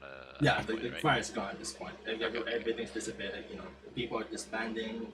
People are like still lingering around. Kind of like we don't know what to do. But at this point, guards have now come in, and there's like about 5 of them just going around and start asking questions. Since the situation has already been dispersed, and yeah, like one of the guards just like saw you because you're like in the middle of everybody. And asks, it's like, excuse me there, sir. Can I ask you a few questions? And without turning, it's like, yeah, maybe tonight. I have a headache right now, and turns around to see it's a city guard. Oh, sorry, Captain. I didn't realize who I was talking to. What can I do for you? It's like, Just a bit stressed, like you had something to hide. and again, like, just ask, it's like, we came as soon as we heard there was a fire, but I would like to know what had happened. What have you seen? Anyone suspicious, perhaps? Dude, I didn't have pants when I came in. What do you think I saw? I was sleeping. I was sleeping in the inn over there, and people started. The real making a question ruckus. is, what did no everyone idea else what's going see? on. Sorry, say again. The real question is, what did everyone see from Sully? That's true. And then it's like, yes, we heard, we saw smoke from the post, and I called some men and immediately rushed in here, but it seems that things have been taken under control. I think so. You never know with fires. We should probably keep going for a little while just to make sure it's really down. I am a captain on a boat, so I know all about fires and wooden environments. It's like, well, thank you for this information. You mentioned that you were staying at that inn. If we have any further questions, maybe we could seek you out. Of course. Anytime, Captain. And it's kind of like does a salute to you, and then kind of proceeds. I kind of half salute back. It was a very soft, the soft one. handed salute. And like while all this commotion is kind of like happening, the sun is kind of like rising. A Kitsune girl walked out of the tavern and like wiping her eyes and like really oblivious of what's happening. And you kind of like look around with like half awake eyes. Everything is kind of blurry still, but you see there's way too many people in front of the tavern than it's supposed to be this time in the morning. Hey guys, what's going on? Why are there so It's many okay, Red. people I just here? tap her on the shoulder as I go back into the inn. It's okay. It's all gone now. No more fire. Are you sure? I'm pretty sure last time I saw you, you didn't have pants. No, you were dreaming. It's okay. Just go back to bed. It's a bit early for you still. Are you sure? It was probably just a drunk with a cigarette again. Hi, Avery. You look sooty and wet. And you look tired. I drank something. I think I remember Kira left me something. Thanks, Kira. Kira comes Cal, up saying, how are you doing with the wounded? Do you need help? Yeah, Kira and I have it mostly under control. We also have enough people who weren't hurt to boss around and help tend wounds. Good. Well, how about that breakfast, eh? Ooh, breakfast. Actually, kind of. Sully is already inside ordering. Ready? I know a great pastry shop right next door. Is there coffee? That's actually a good question. I'm not sure there's coffee, but let's just say yes.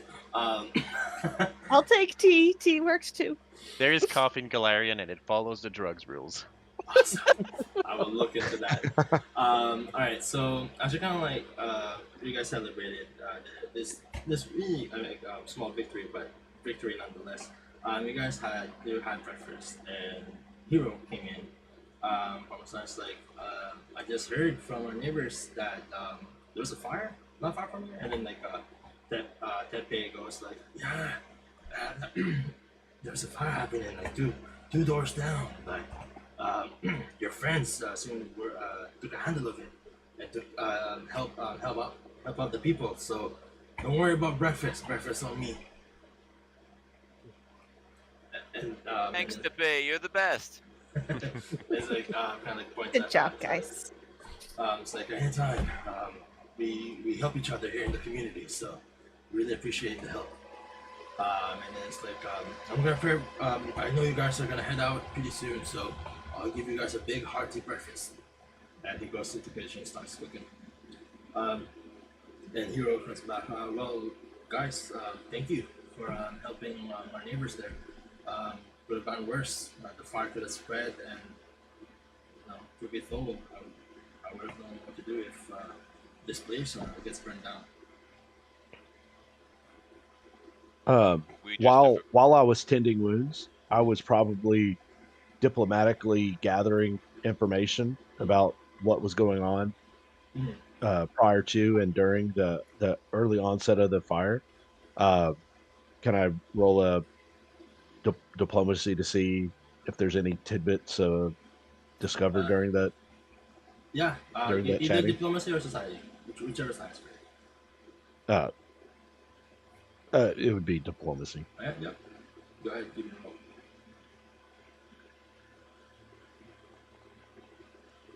And no. I was hoping for 15. But it's like something. You kind of like gathered that some of the people were just that you helped just awoken in the middle of the night from like the yelling of the shop owner that owns that shop. That like there's a fire going on and nothing else was seen other than like the fire was slowly building up and getting bigger.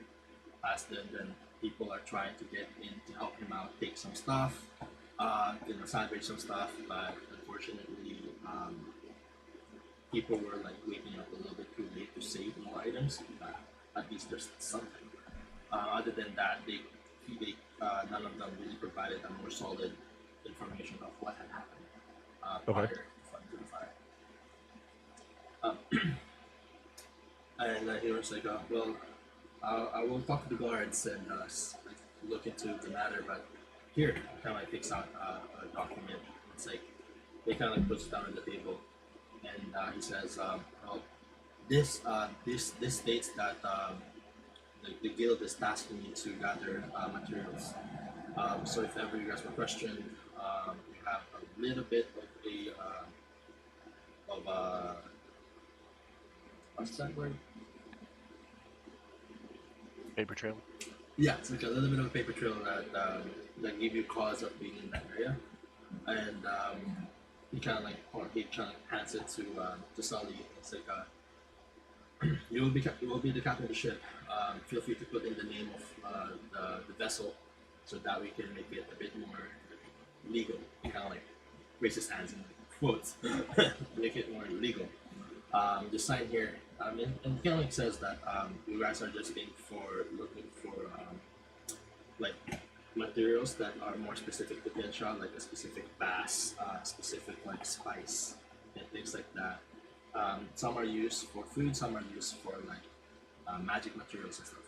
So it's a little bit more legitimate in a way, and it shouldn't raise suspicion if push comes to shove. But at least there's something. And in the document, that says there that by accepting this mission, you guys will be given about 250 gold each as a start down payment. And there's a mention of hazard pay, and they kind of like mention who would be the next of kin if like something does happen to you guys. So who would receive the payment? You know, those legalities of the mission. Reddit proofs. So, Hero, do you have a second document that details the actual mission that we could leave with the third party? Yes, and that would be left. Did they agree to do something for that to protect you and us? Yes, there is a Master Regos is actually will be holding a document that he will take full responsibility if you guys were ever caught or have any issue with the authorities of Finchon. So if anything arises and you guys will be brought, he kind of explains that the islands you're going to, the closest city, like the major city, is where Regos is going. So anything that happens, like gets reported in that area, will be reported to the emperor of that city. So he would know if you guys get pulled in by the authorities, and he will be the one taking responsibility. He has a document that states like I sent this. That's kind of like what Hero was saying. That's a good safety net. Yeah. And then it's like, but we really don't want to get to that point. So hopefully you understand the severity of this mission. We want this to be.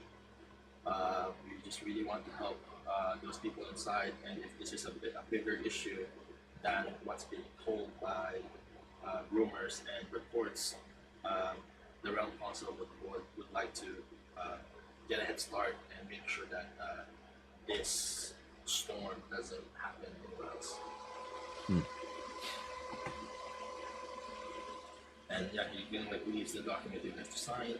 And he's like, well, I'm gonna leave this to you. I'll be back to your table. I'm just gonna see if Dad needs any help. And then he walks back to the kitchen. You do understand that it will probably take me the full 2 weeks of next session to come up with a name. No, that's fine. No, that's fine. We'll bring that up. We'll formally name the vessel for the next session, so no worries. But yeah, that's on you guys, like how you guys are name the vessel. So That's all Sullivan has been thinking about, like since you mentioned it. He didn't listen to any of the rest. He was All just he's like, thinking about is the Seafarer 2. No, that's too common. The that's awesome. 2. Red's still half asleep, so she's just like, well, at least he mentioned stuff I would have cared about. As I kind of like discuss and start signing the papers and stuff, Hero comes back and it's like looks at it like, well, everything seems in order. He kind of takes out the document. Alright, I'll take this with me, and then this will be for you, and then he gives it to Sullivan. So as the captain of the ship, this will be your document that you will provide if you ever have a question. Of course. He looks it over a little bit, but unless there's anything like flagrant, he's not gonna see anything wrong with it, most likely. Yeah. And then then after that, so Reef promptly takes the paper from you and gives it to the cat. He'll keep it safe until then. You give it to the So cat? I I'm gonna read give it. it to Kira. And I see to where he's named the boat, and I say, the Sun's Hearth is a good name for this boat. And I put it in my bag of holding. and I think we should name him based on its purpose. How about the Floater? subtle, very subtle. So Hero kind of says, well, here's the plan. Now that you have accepted the mission, tonight, my team and I we'll be escorting Master Ragos with our ship, and we'll be departing this evening. And we're gonna be having kind of like, I'm not sure what's it called, but it's kind of like something where a bit of a parade that kind of like shows that this is a diplomatic mission for Telfin. So now that so now that like they're doing this, there's a little parade so that there's eyewitnesses that like these people are voyaging to do this kind of like very big diplomatic kind of like gesture. And Hero explains that while that's happening, while all eyes are in that, they're are on them, you will be going to the other side of the port. But like the port's kind of like a bit of like a round thing, so they will be in this area, but you will be on the other side, like on the far side, and you guys will depart at the same time. So an estimate where when Hero and his party are arriving on the island, you on the city that they're going to, you guys are arriving on the island around the same time. So they want you guys to kind of like leave on the same night. So he kind of like give you guys the coordinates. So go to this port, and you will find a ship there waiting. There's a few of the guild members will be there, and you guys will be guided to your ship. But you have the rest of the day to gather your things, and you kind of like takes out like a sack your down payment, and everyone will have 250 extra on their inventory. Money. Yeah. So feel free So- to add That's a that. lot of meat. Clarification. Yes. So you said small boat. Is this a small boat that still requires actual sailors as crew? No, like the 6 of you will be enough to man this small ship. Is it the rowboat in the actor list? A rowboat. In your actor list, there's boat tiles and there's a rowboat in there. I was wondering. Yeah, I'm still working on some stuff. That's my GM stuff. No, look at it. No, look at that's my stuff. But that's not the boat you guys are having. Don't worry. I got a bigger boat in mind. It's not A just a vessel. rowboat. It's a vessel worthy of Sullivan. Exactly. Not just a mere rowboat. Who took out the rowboat? Okay. That's my stuff. Not touchy. But yes, so that's kind of like so. You guys have extra 250. If you guys want to buy like extra stuff like potions or whatever, feel free Or to do so. cannon. Sorry, what? So 250 each, right? Each, that's right. Yep. Okay. So just have your actors selected, and you guys can purchase extra what you call this, healing potions and stuff like that. So while you guys are doing that, I'm just gonna go ahead and proceed to the next scene. So you guys gather your things, and you guys prepared for the departure. You already start seeing like people preparing for the parade, and there's a lot of people excited about it, and you guys are kind of start making your way through to the other side of. Then, as you're kind of like getting close, oddly, actually no. What's the highest perception for all of you? Is it on the party as well? Can I see it on the party? Yeah, Yes. you should be able to. Percent. 12, 7, 9, 9. Okay, so Kyle and Kira, you guys don't need to go, but from your vision from the distance, it's already bright, considering how it's supposed to be like a sunset already. It's getting dark. You guys, the ship just left, and you guys are a little bit behind schedule, but that's okay. It's not like it's too much big of an issue. But you guys are like seeing like it's a little bit too bright, a little bit in the distance, and you start seeing a little bit of dark haziness on top. And from your experience, it looks like there's another fire.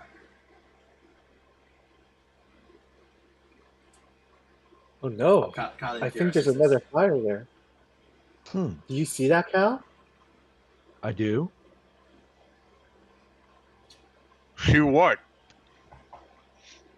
There's I a, think a it's a second fire in town. yeah. And that's like minute like, are you guys gonna start rushing or are you guys gonna walk the same pace? That's what. We're not in a hurry Can to we get there, can we right? tell where the fire is? Yeah, just from like It's- from your base perception, if you guys can already tell. It's in the direction where you guys were supposed to go. But we're not in a hurry to get to where we're going, right?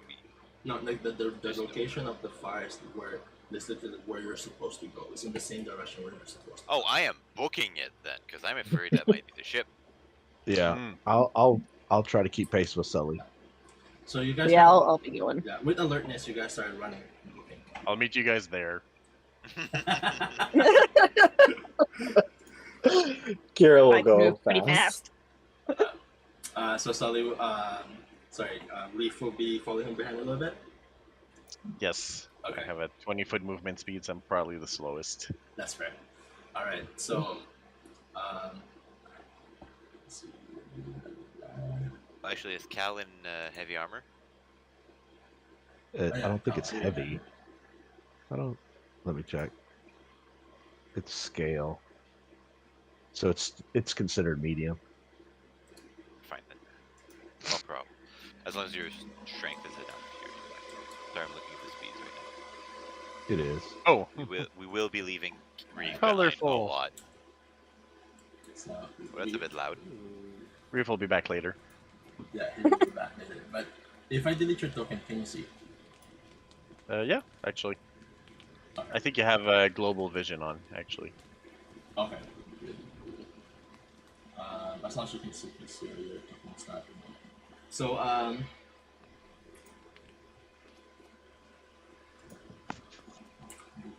so before we get back. So I was gonna like walk in, like people are like running away from the area, like bumping into you guys, and then it's like people are screaming, running around, like running away from the dock. And just want to make sure.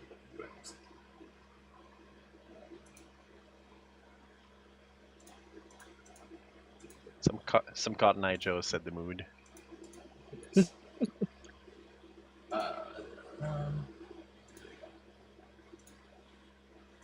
Hopefully it's not too loud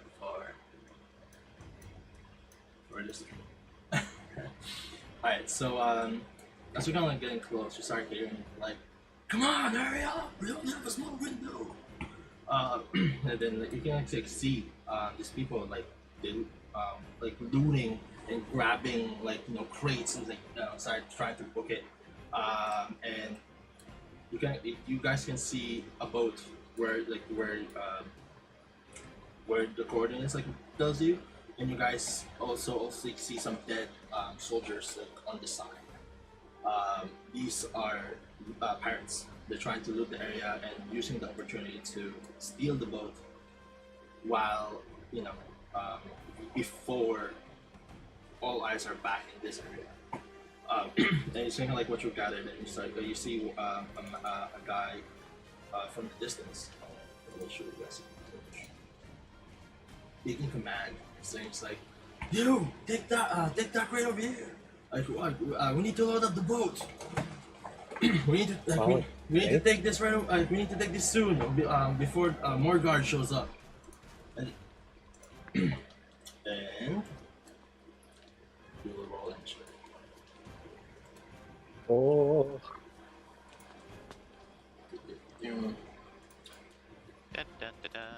Do you want me to roll anyways, just to be on the initiative order, or just wait? Yeah, just roll as well for the order. But I will have your token in there, but Oh, I can't. Yeah, I can't because my yeah, token's not there. you're Just fine. shove me in a corner over there or something. Yeah, I'll just put you at the very back for now. Yeah. And then Awesome. put you in the initiative. Yeah, alright.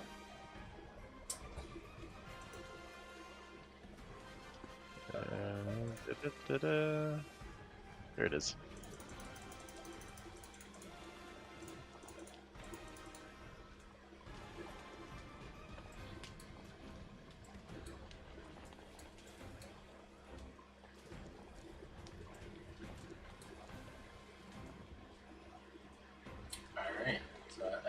as roll. You can kind of see, for those who are there, except for Reef, sees a bear, like further in, and start like attack the guard that's trying to get him and then kill the guard on the spot. And then Actually, quick question. Yes. Would they have been running the whole time across the coastline? would it be running wild? Like the path that the group took, was it like right next to the water the whole time? Yeah. Okay, Reef could have gotten there by swimming there. He swims faster than most people run. Okay. Okay. So all right, that's actually good to know. So I would say you would be in the water here. Yep, that checks it. That makes sense. Yeah. You're in the water there, and you see the fire. Like if you're underwater, you can see like the light. It's like the light from the fire above. And yes, from the distance, like a bear just killed the guard. This person seems to be the leader. Starts like just carrying crates back into the ship. Beth, your turn. Okay. I gotta. The pop out is glitching my character sheet. I figured out, so I'll shuffle some things here.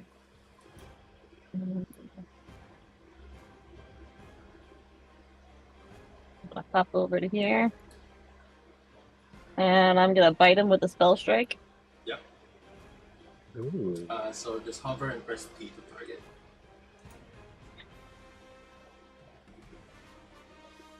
There we go. I gotta remember how to do this here. I attack, and then roll for magic, and then roll for magic damage if it hits. So there you go. You roll the attack, and you.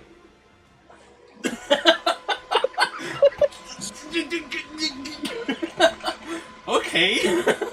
The dice have spoken. The dice had spoken. God. Wow. Okay. So please do damage. Press the critical. So like this guy just carrying a crate, like he just leaped from behind him, just like bit him ravenously.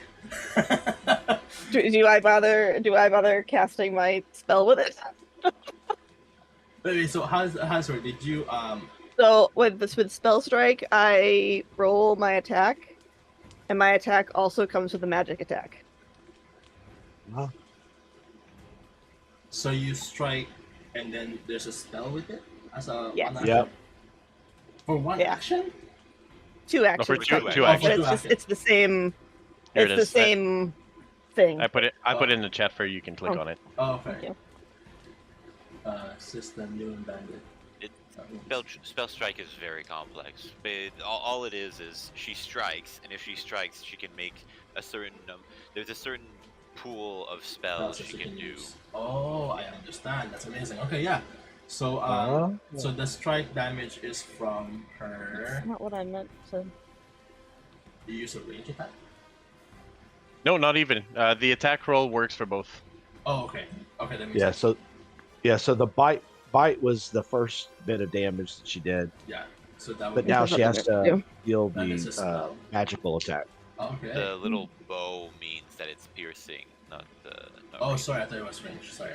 Good to know, good to know. Alright, so this guy will take that critical damage. And then the spell is 2. I see 6 Yeah, so and it's 1. 6 damage and 1 persistent damage. Oh, I understand. And correct me if I'm wrong, persistent doesn't happen at the beginning of this guy's turn, right? At the end. At the end of Well, this guy's turn. doesn't it happen when the damage is done? From what I recall, persistent doesn't No, it does not. It roll, does not. occur Okay. until it's Sorry. the person past the persistent roll. Either at the beginning of the turn or at the end. I just couldn't remember. Yeah, it's the end. At the end of the turn. Okay. So I'll remember that because. Alright. Okay, so completely caught him by surprise, and he's like bleeding heavily right now.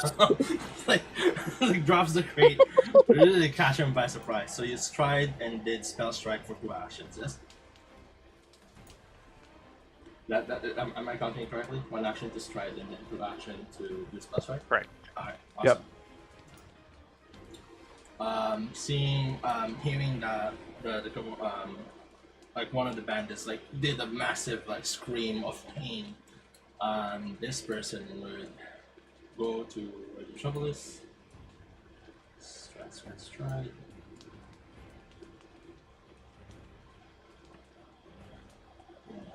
Two action there. Two action.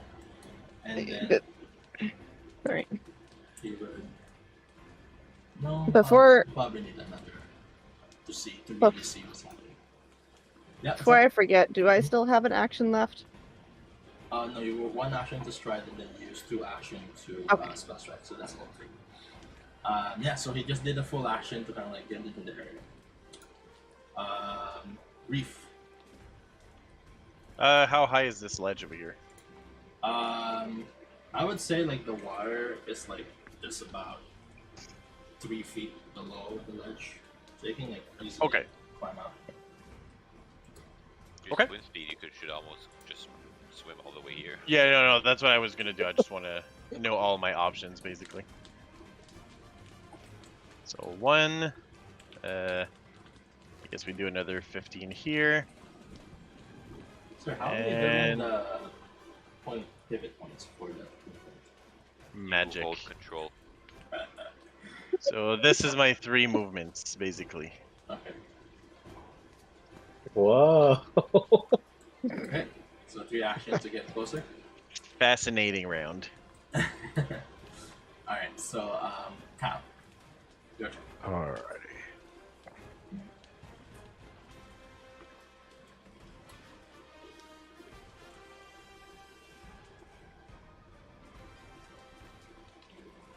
Okay, Sally, you're showing up. How are you doing that? I want to learn how to do that pivot for movement. So, know, right? on the left toolbar, click on the ruler, the one that allows you to look at this, basically. Yeah. And then you start from a character, Yeah. then you hold control, you click, and then you just keep doing it. Oh. You don't even need to be on the ruler. You just hold control. to get the ruler. Okay. Oh, I didn't know that. Oh. And then you just keep moving on the path And that you set. if you start on a token, and you have control of that token, of course, the token This will happens. follow. Yeah, the the direction. path. Yeah. I got you. Okay. Good to know. Alright, You're so right. Cal. What are we All right. Let's do. Mine is fucking everything because I've got an aura going on. Actually, I don't have an aura. I don't see it. Do I? Oh yeah, no, I do. I have the aura by default. Sorry. You Is don't- it you that don't see thing spinning around? Sorry, but, Okay, so 25. Cal. Yep. When you say you don't see it, you don't see the map.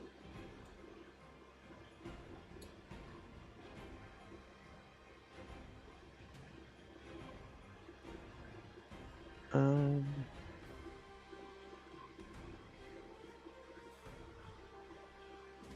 Are you gonna walk through that, like passing through them, or are you gonna go around them? going around. Alright, so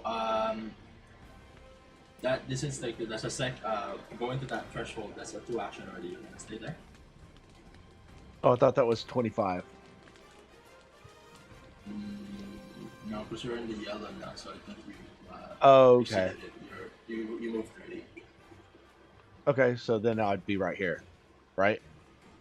You just if you want to go as far as possible, you'd be 1 up. Well, Yeah, your so speed is that'll be 30 or that- that'll be 25.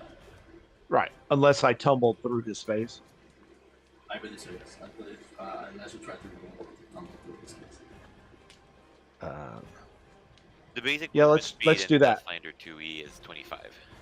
I'll do that. I'll tumble through him. I have Sure. 30, but that's because But since you're like striding across from him to tumble through, he does get attack opportunity.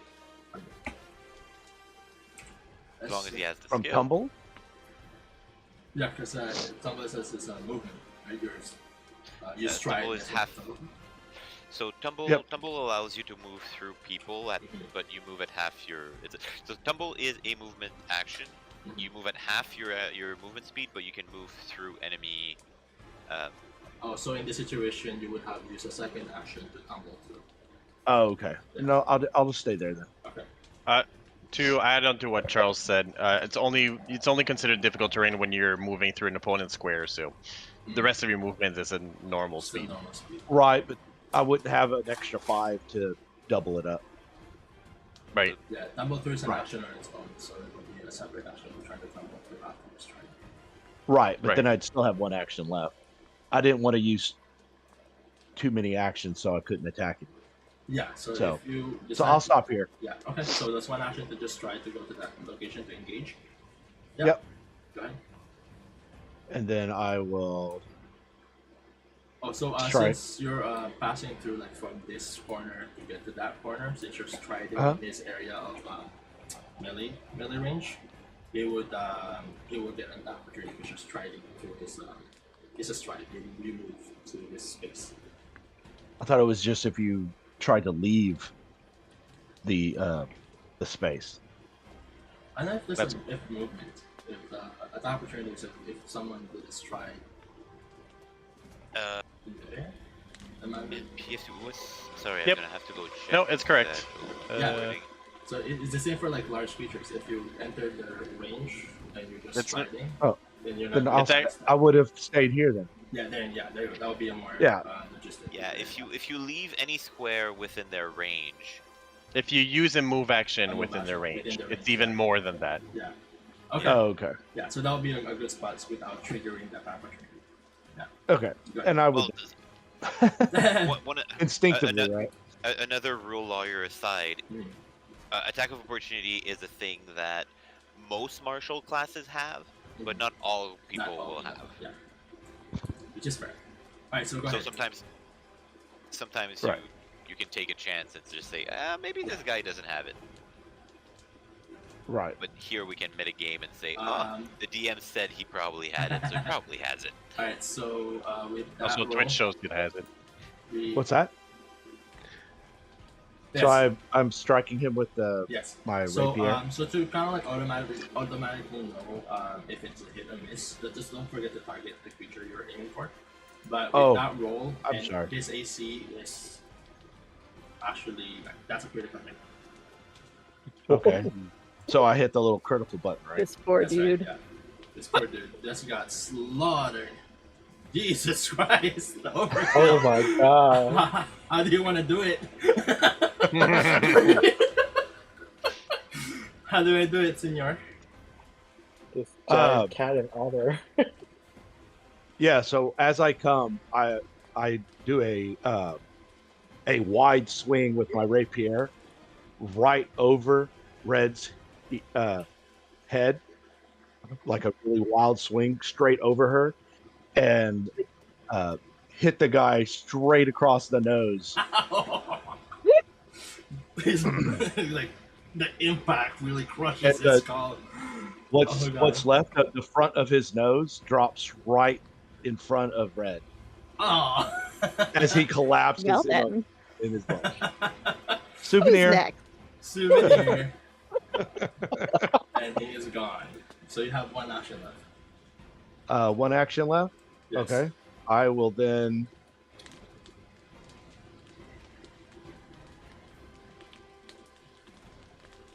Move here. Engage. Alright. Kira, your turn. Okay, let's see if I remember the controls. I click and I can drag, right, to move? That's correct. As long as you hold control. As long as I hold control. So my movement speed is 40. Jesus. Nice. Wow. Jesus. That's one movement. That's, Well, Who Yeah, moves so at 40? Jesus. That's right, right? Kira? My movement speed is 40, right? Yeah. No, Moss, man.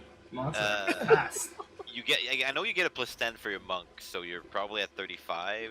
And if you took like anything like fleet or any other Yeah. feat, that gives you another +5. Yeah, I think I took would be at incredible 40, yeah. movement. Yeah. Yep, there you go. Yeah, your movement is 40. Damn. It says on the sheet. All right.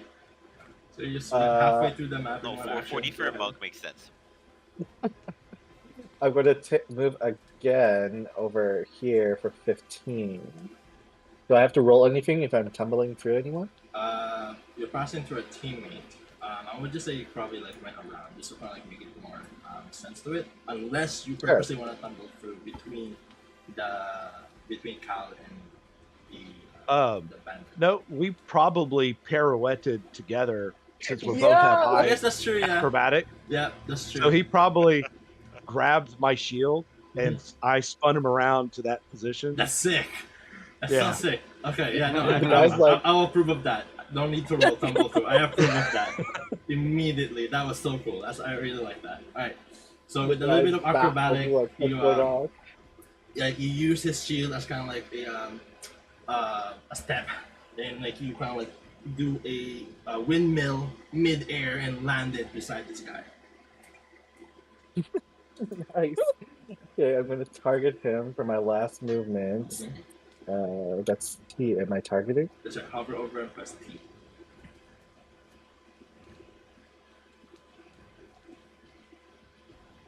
How's the combat basically? Is it too loud or is it good? No, it's fine. Can you I guys can't hear it on my side, so that's not see my icon? I don't. I see everyone else's icon, but not mine. your icon for the target. I don't think we see our own No, icons. I see it. I see your icon. You're Yeah. targeting the guy. You're good. Okay, just making sure. And then I guess I will do.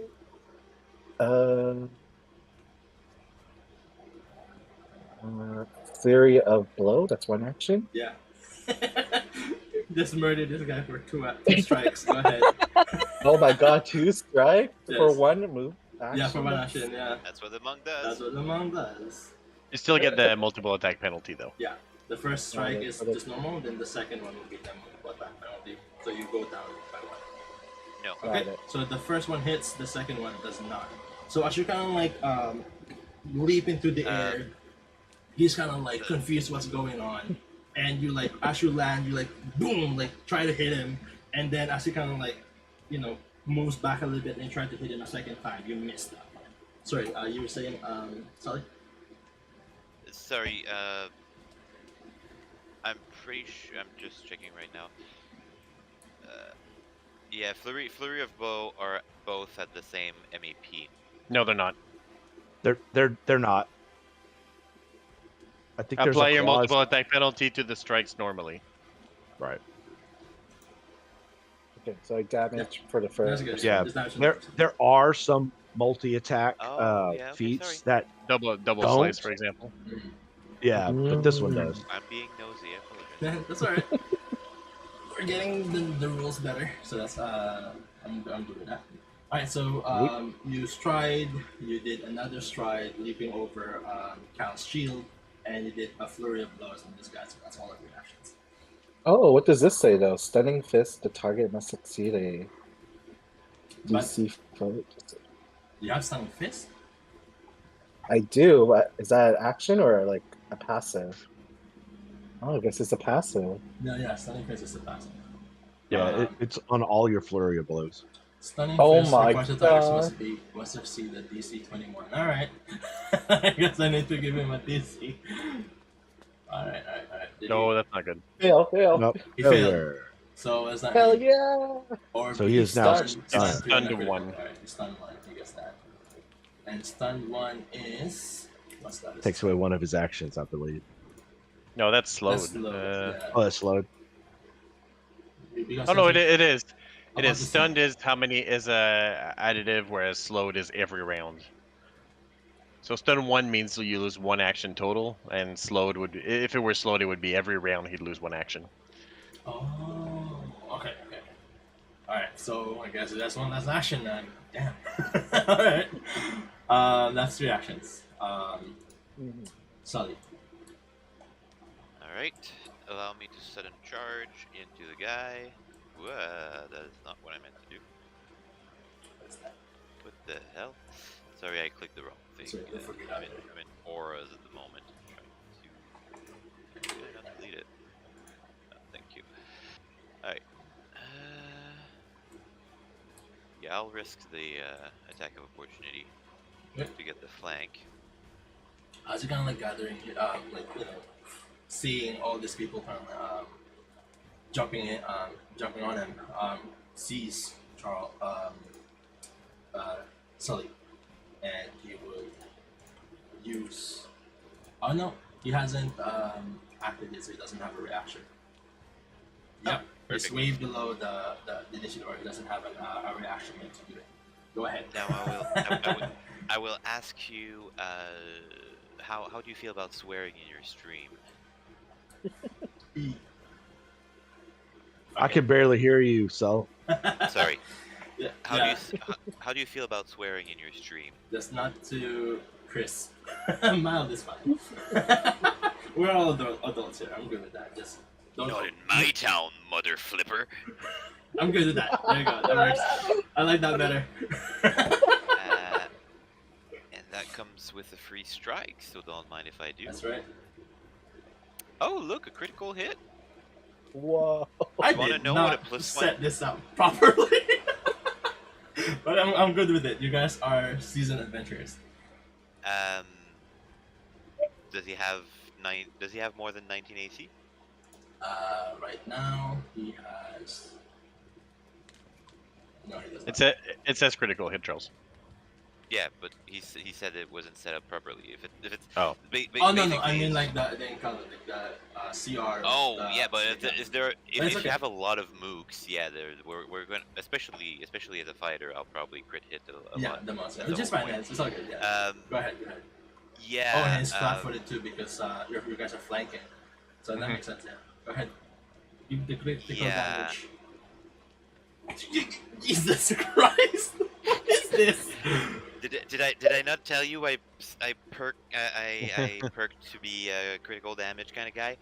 What is where's that extra D10 come from? That's insane. Deadly. Ah. So the picks have Deadly a D10? deadly thing, and then It's I have fatal a D10. I have special.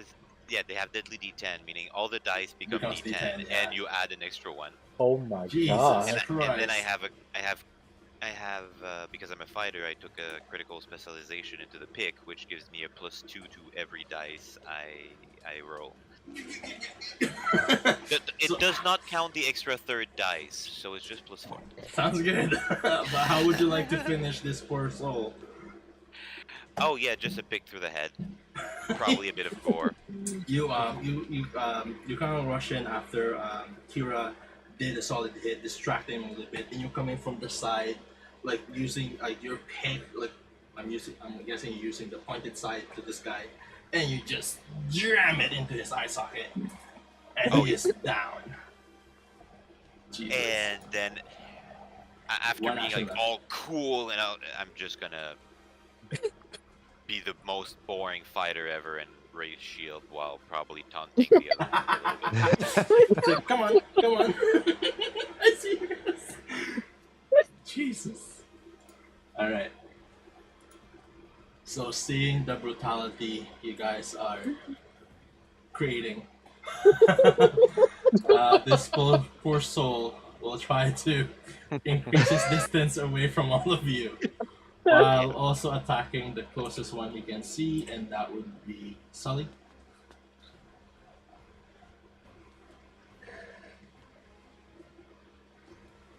Right now, 25. Okay. Let's see how this goes. Ouch. They're fighting back. I don't like it. Alright, so you may use a shield block reaction. Right. Would Let's you like do to use that. your shield block reaction? What's the damage? It would be 6. Oh, okay. Sorry. It didn't go down in the Yeah. chat. I haven't reduced it, but would you like to use your shield block? Can I do? Yeah. Block. You right can here. you can click on block. Yeah. That doesn't seem to have done anything.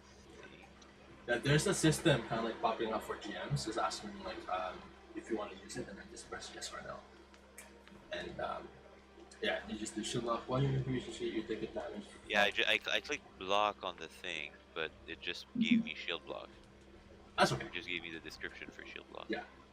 So Well, now maybe you I start didn't. simply ward off the blow. You should prevent. Oh super no, bleeding. okay, so I think I clicked block and then I click damage. Yeah, that's it. So you click block and then you click damage, because when I click block, it highlights block. Ah, I see. So the shield took the full damage. This is Yes, because it can take up to 8 awesome.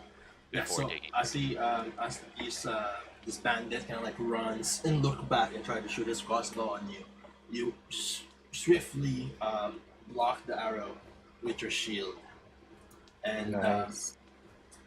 and in panic, you know, like, instead of reloading, he just runs further.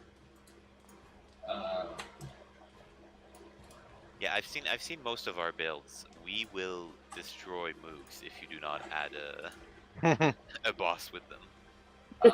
So I'm trying to use the control kit. So I'm holding control, and then Drag? I'm dragging it, and then I click to And the then- direction. But what if Yeah. I want to end that movement? What do I press? Space. You click once and then space. Oh, perfect. Thank you. Thank you. So he's just like he just tries to run back. Yeah, that's like- this guy's scared. That's like one of the best thing in Foundry, honestly. Mhm. That drag movement. And start hearing like from the distance, it's like, "What the hell are you guys doing? Stop those guys!" And he's like, "Yes, sir." And this poor soul is gonna try to do something about it, even though he really can't. um, there we go. And next one, the same thing. Just gonna try to approach you guys into this little bridge here. Oh, you're going to approach us? Are you sure? They're following orders. And this guy And- at the distance. Yeah, sorry, you were saying? I was just saying that these large crates with flames above them, these guys didn't see anything. Oh no, yeah, those didn't, but the guy over here saw you guys from distance. No, I know, but these two guys don't know how bad it was. Yeah, for they this. don't know. That's why they said yes. That's why they said yes. They're going in there not knowing of the gore that awaits them. So so this guy comes in, moves over here, and we'll aim the closest one he sees. I'm guessing Reef is swimming underwater, so he would not see. Yeah. Reef. Water breathing for the win. Mhm. Ooh. Oh, They come You use, back. you use the deck rules. Yes, just to make it fun. Alright, so what's the critical hit deck? This is I'm guessing arrows. It's a Arrows are bicycle piercing. wound. Yeah. Yeah, That's again, it. the little. If you hover over the bow, it tells you what type of damage it is. Perfect. Thank you.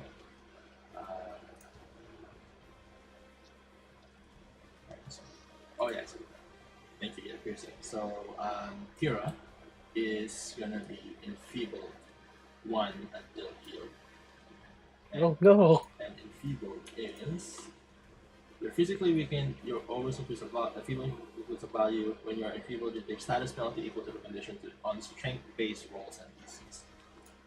Oh dear, that's like my best stats. Very fitting. So she got a bicep wound. Oh yeah, he hit you by the bicep. And you will take the damage.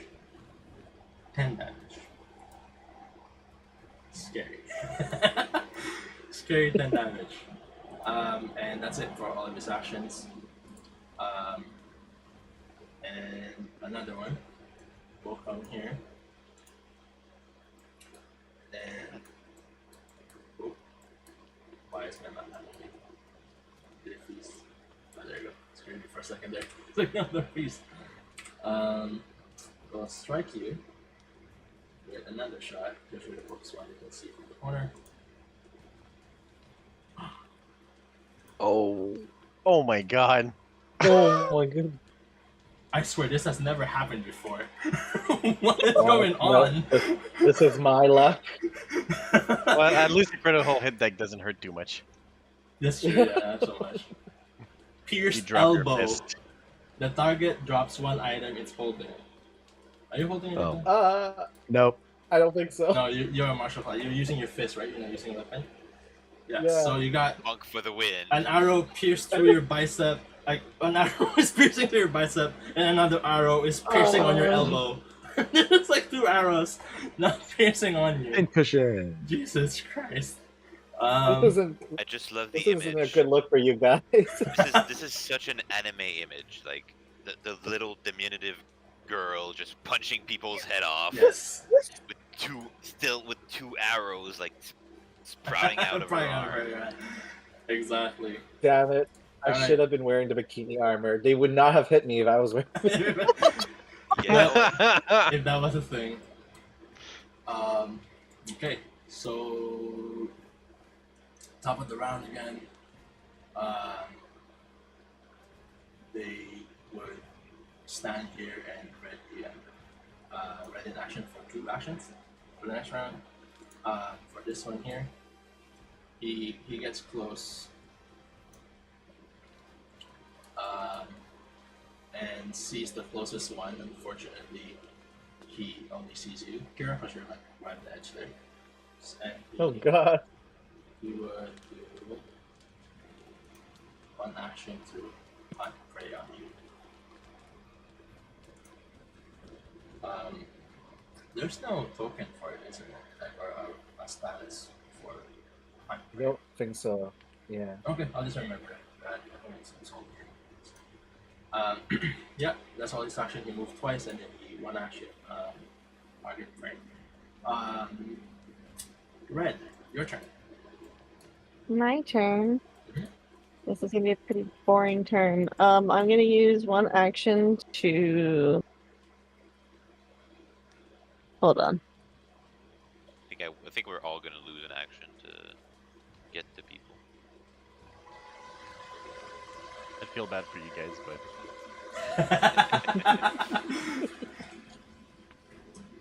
Can they see you in the water? I guess not. No, it's Can not. No, we see you in the water? No, he's underwater, and you know, But it's they dark. also might not be even paying attention to the water right now. Yeah. No, that's why I said like Surprising. the only one they see is like Kira, because you're like at the edge of the thing there. So I mean, who would expect a mountain to come out of the Yeah, water? I they really wouldn't expect that at all. So it makes sense in narrative. So I yes, really want to just go and jump over there, but technically you 5 could. feet. I'm missing like 5 feet. That's true. Alright. I'm going Sad. to. Yeah, there's a long jump ability. There's an action. Action. Athletics. That's a You can double love it. action though. Yeah, you have to do your stride at the same time. Oh, So you run, jump, basically.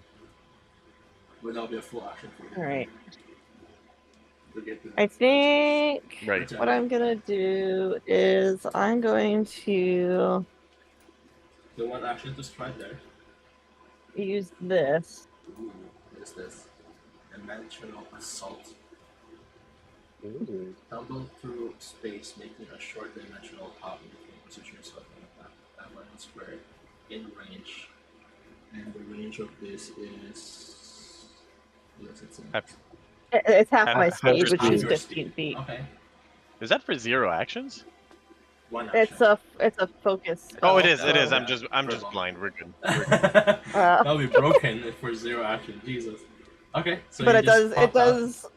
Yeah, it does recharge my spell strike without actually using an action to charge the spell strike. So instead, I'm going to try to just bite him Okay. because I can. Yes, you can.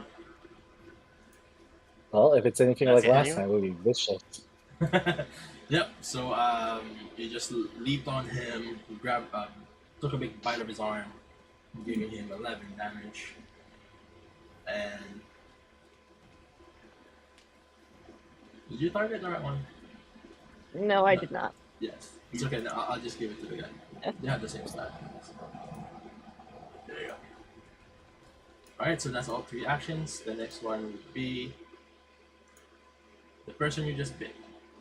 Um, he's gonna try to increase his distance, he's just gonna stride. Do you have attack opportunity? Do I? Fantastic question. How do I tell? Let me just look at your actions. There you do that. I don't have a reaction. Alright, so yeah, so he increases distance, he reloads.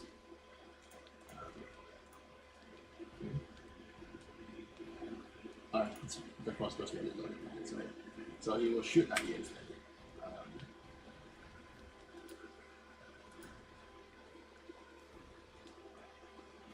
That is a miss. And he reloads as that 3rd action. Reef, your turn. I will move here. And I will use. It is called unexpected. Tidal Hands. That think that's your great waves and rush up from you in the shape of your hands. They either form 2 15-foot cone that don't overlap. You combine the hand to make a 30-foot cone. Oh my god. Each creature takes 3d8 bludgeoning with a save. Nice. Wow. Okay, so what are you doing? The 30? Or the Like this. Yeah, the 30. Jesus Christ. Alright. Like I said. Here, Don't actually. worry, that's an impulse. He can only do it every 2 turns. No, I can do it every turn. Aw. I can do it every round if I want to. God dang. Right, Okay. because you can call your. So it's if you Alright. use your 3 action, you can do. Oh, good Alright, god! so they will need to do a basic reflex. Correct. Fucking hell! Let's go. Okay. Failure, success, and failure. Alright, so basic. So failure is half damage. Wait, no. Let's Failure is press. full damage. Failure is Right. full damage, and a success is half. So the target system wasn't working. So this looks like we're bad. Well, I don't think I can actually target all of them. Oh, It's just not an option. you can drag and target now? Or hold shift and then target the next one. Can I? Does that work? Shift It doesn't and look click. like it. Yeah, okay. It's one of the... Oh, it does. It does. You're Oh, right. there you go, yeah. Okay.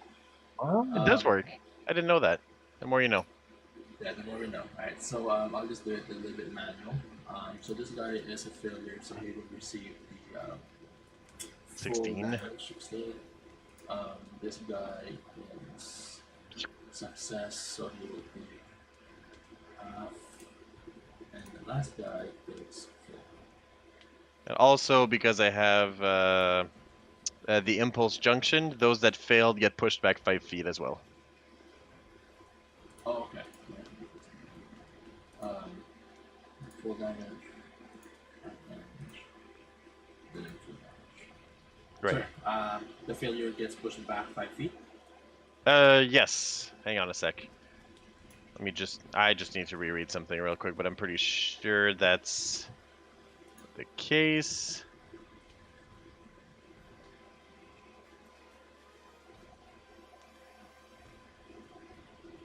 I will find it for you. Okay. So while you're doing that, let's Oh, there- distribute that. yeah. Right? So after, it's part of my kinetic gate, actually. This is a bit of a long read, but if you scroll down and see water, after the impulse's other effects, you can move 1 creature, only 1. So let's go with Bossman. Alright. He gets pushed back 5 feet. Yeah. Alright. He gets pushed back. Alright. Cal. Go ahead. All right. Let's see. So we'll just finish this one round. So for the next session, we'll start at the top of the round, and then we'll end the session after the last person of the round finishes. Okay. And then we'll end for dinner. Sounds good. You would go to the walk first.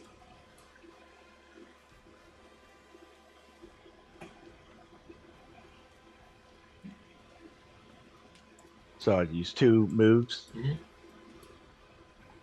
and then I want to check. So are you trying to go to Click the and other side, drag, or okay. trying to do something to them from here? Or where you are? You're just gonna do a full action to reach the other side, basically. Full No, action. I was testing the distance, Oh, I see. Because trying to figure out if my shield will hit that. oh, you have a throw shield ability. Nice. Trying to see what the range on the throwing shield is. I think it's 10. Are you Captain America? Yes, I am. Well, no, it would be Captain America. Oh. Oh my god. Clever. Alright, I don't- Captain, what shall we do? I think that's gonna Thrown be 20 too. feet. That's gonna be too. Too far? Yeah, I think so.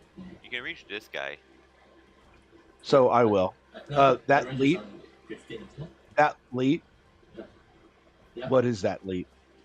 It's a full 5 feet, so you can just do if you want to do like the action of long jump. Yeah. Yeah, just roll a athletics to do a long jump. Okay. Oh, actually, the module I want to talk to you about that. I got the workshop module, and it still doesn't give you guys the action for your skills. So, I don't know if I okay. got it right, but we'll talk about that side. But for now, let's just roll athletics and Athletics. see if you may. One of us. 11. One of Yeah, us. so, What's the DC for a 5-foot jump? Yeah, I was just gonna give you a 15. 15. Yeah, for like the train DC, just 15. Oh, okay. Oh, the DC for long jump is actually the length in foot that you're trying to clear. Oh. If you're Yep. doing a long jump instead of a leap. Okay, so how does that work? So that's how I've been ruling long jumps. It's like just a DC of 15 or 20, 25 depending on the super. So 10. So His it'd be DC 10? would have been 10. Yeah. Okay, then it's a okay. pass. Yeah, there you go. Okay. Nice. Barely. Yeah. Right. Another minute. Alright, so you did 3 actions to reach the Yep. other side of the port, and now the Kira. 2 arrows piercing through your arm. Can I treat Rune? Do you have battle medicine? Battle medicine. He does I do. Wow. battle medicine. So, the problem with that is to treat yourself, you need a medicine kit, Yeah, you need a which med you kit. would need to retrieve. So Yeah, that would you be an would need to action. spend to an retrieve. action to take it out of your bag Where- Ah. and apply it yourself. Okay, never mind. I'm fine. Yeah, just fight it through with arrows like flopping off your arm. Should I join No, you guys dude. and make the long jump, or go after that guy? It's up to you. Red has already. What would I you am do? personally going to go to the right because I can't jump through him, and I don't want to take the 15-foot leap. Don't want to risk it. 10 foot. Fair enough. 10-foot leap. For you, it was 10 foot, but now you're in the spot for the 10 foot. So for us, it's going to be 15. That's true. Oh, that's true. That's true. Alright, so Okay, Kira, what would Kira do? I'll chase this guy. So that's. God, he's out of my 40. Mm. So I'll take 2 actions to catch up to him, I guess. Mhm. Let's see. I'll hold and drag. Good. And then I'll target him Mhm.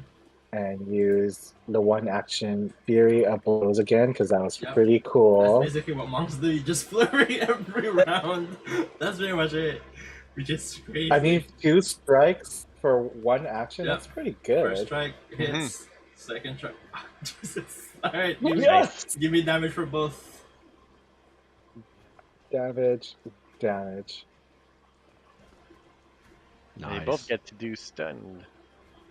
They Jesus. do. So you have to roll twice for. Yes. If he's still alive. Good Nope. God. How do you want to How do you want to finish this poor soul? Kira basically like flew across the air like crane style. Just starts Just really like With the kicking guy. this guy like by the No. face, knocking him to the ground. No, she hits him with an elbow, but there's a bow, an arrow there, so she wedges the arrow in his face. Oh, Jesus. the wounds just makes her fist deadlier. Reminds me of Equalizer. You're doing Equalizer in this dude. Oh Right. my god. Yes, so Sully, Yeah, and then that's go ahead. reactions. Okay, Good so we move reactions, at least efficient. 30 feet. Now the question is, okay, I could reach with a Sun and Strike, or move forward and just shield it.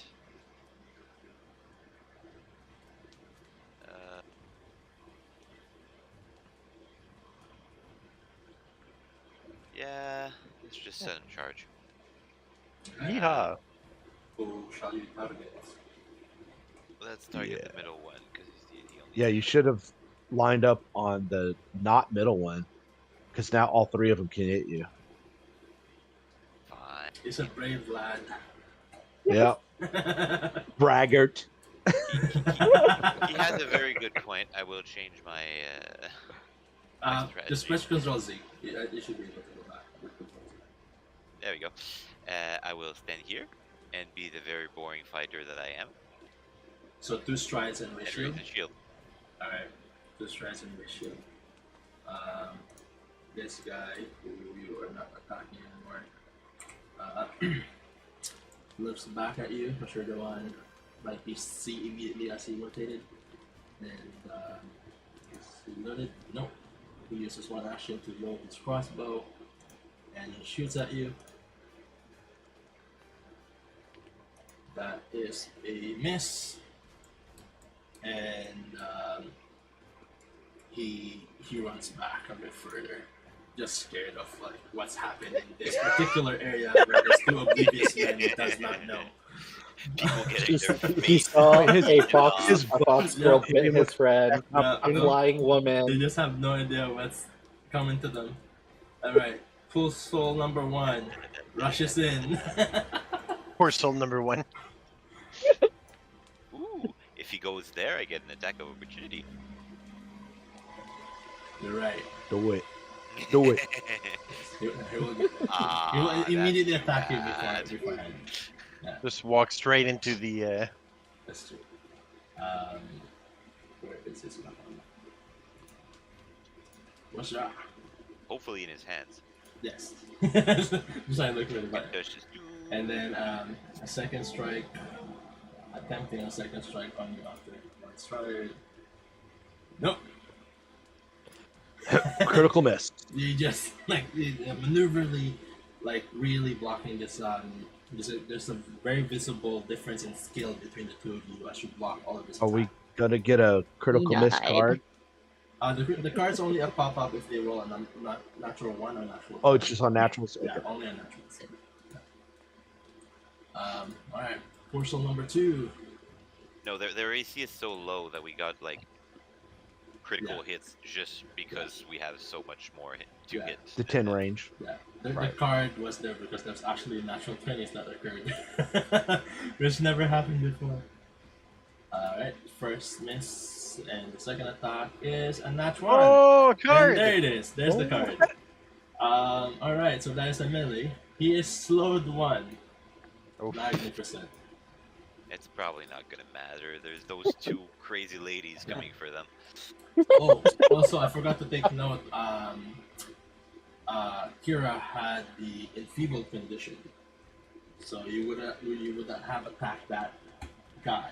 So instead of reverting back all the way through, for the next round, like for next session, I'll take a note. You only get like I'll reduce 2 actions instead to make up for the action from the previous round. Enfeebled is not action, it's just a -1 on the rolls.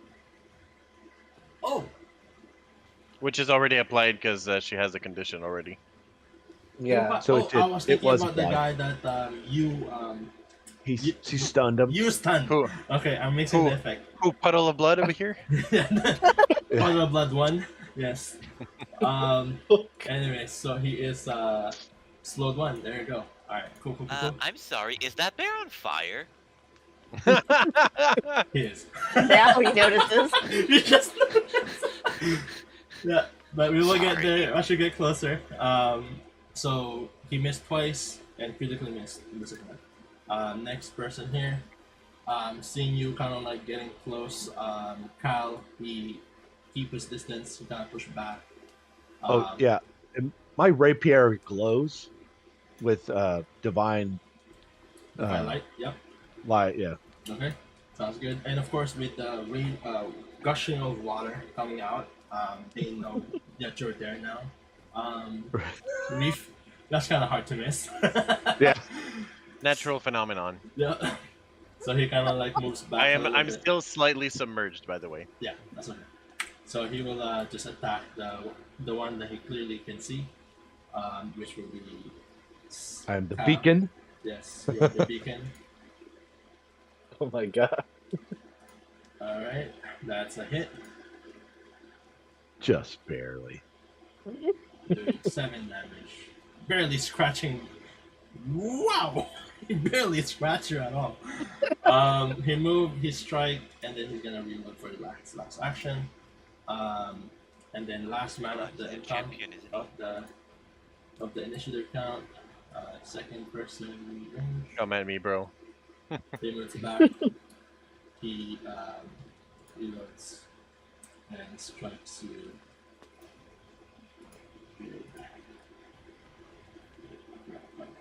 It's a miss. Your AC is 23. wow. All right then. So yeah, that's a miss, and we will end the session there for the day. We will begin the next session with encounter with the top of the round. Yeah, thank you so much.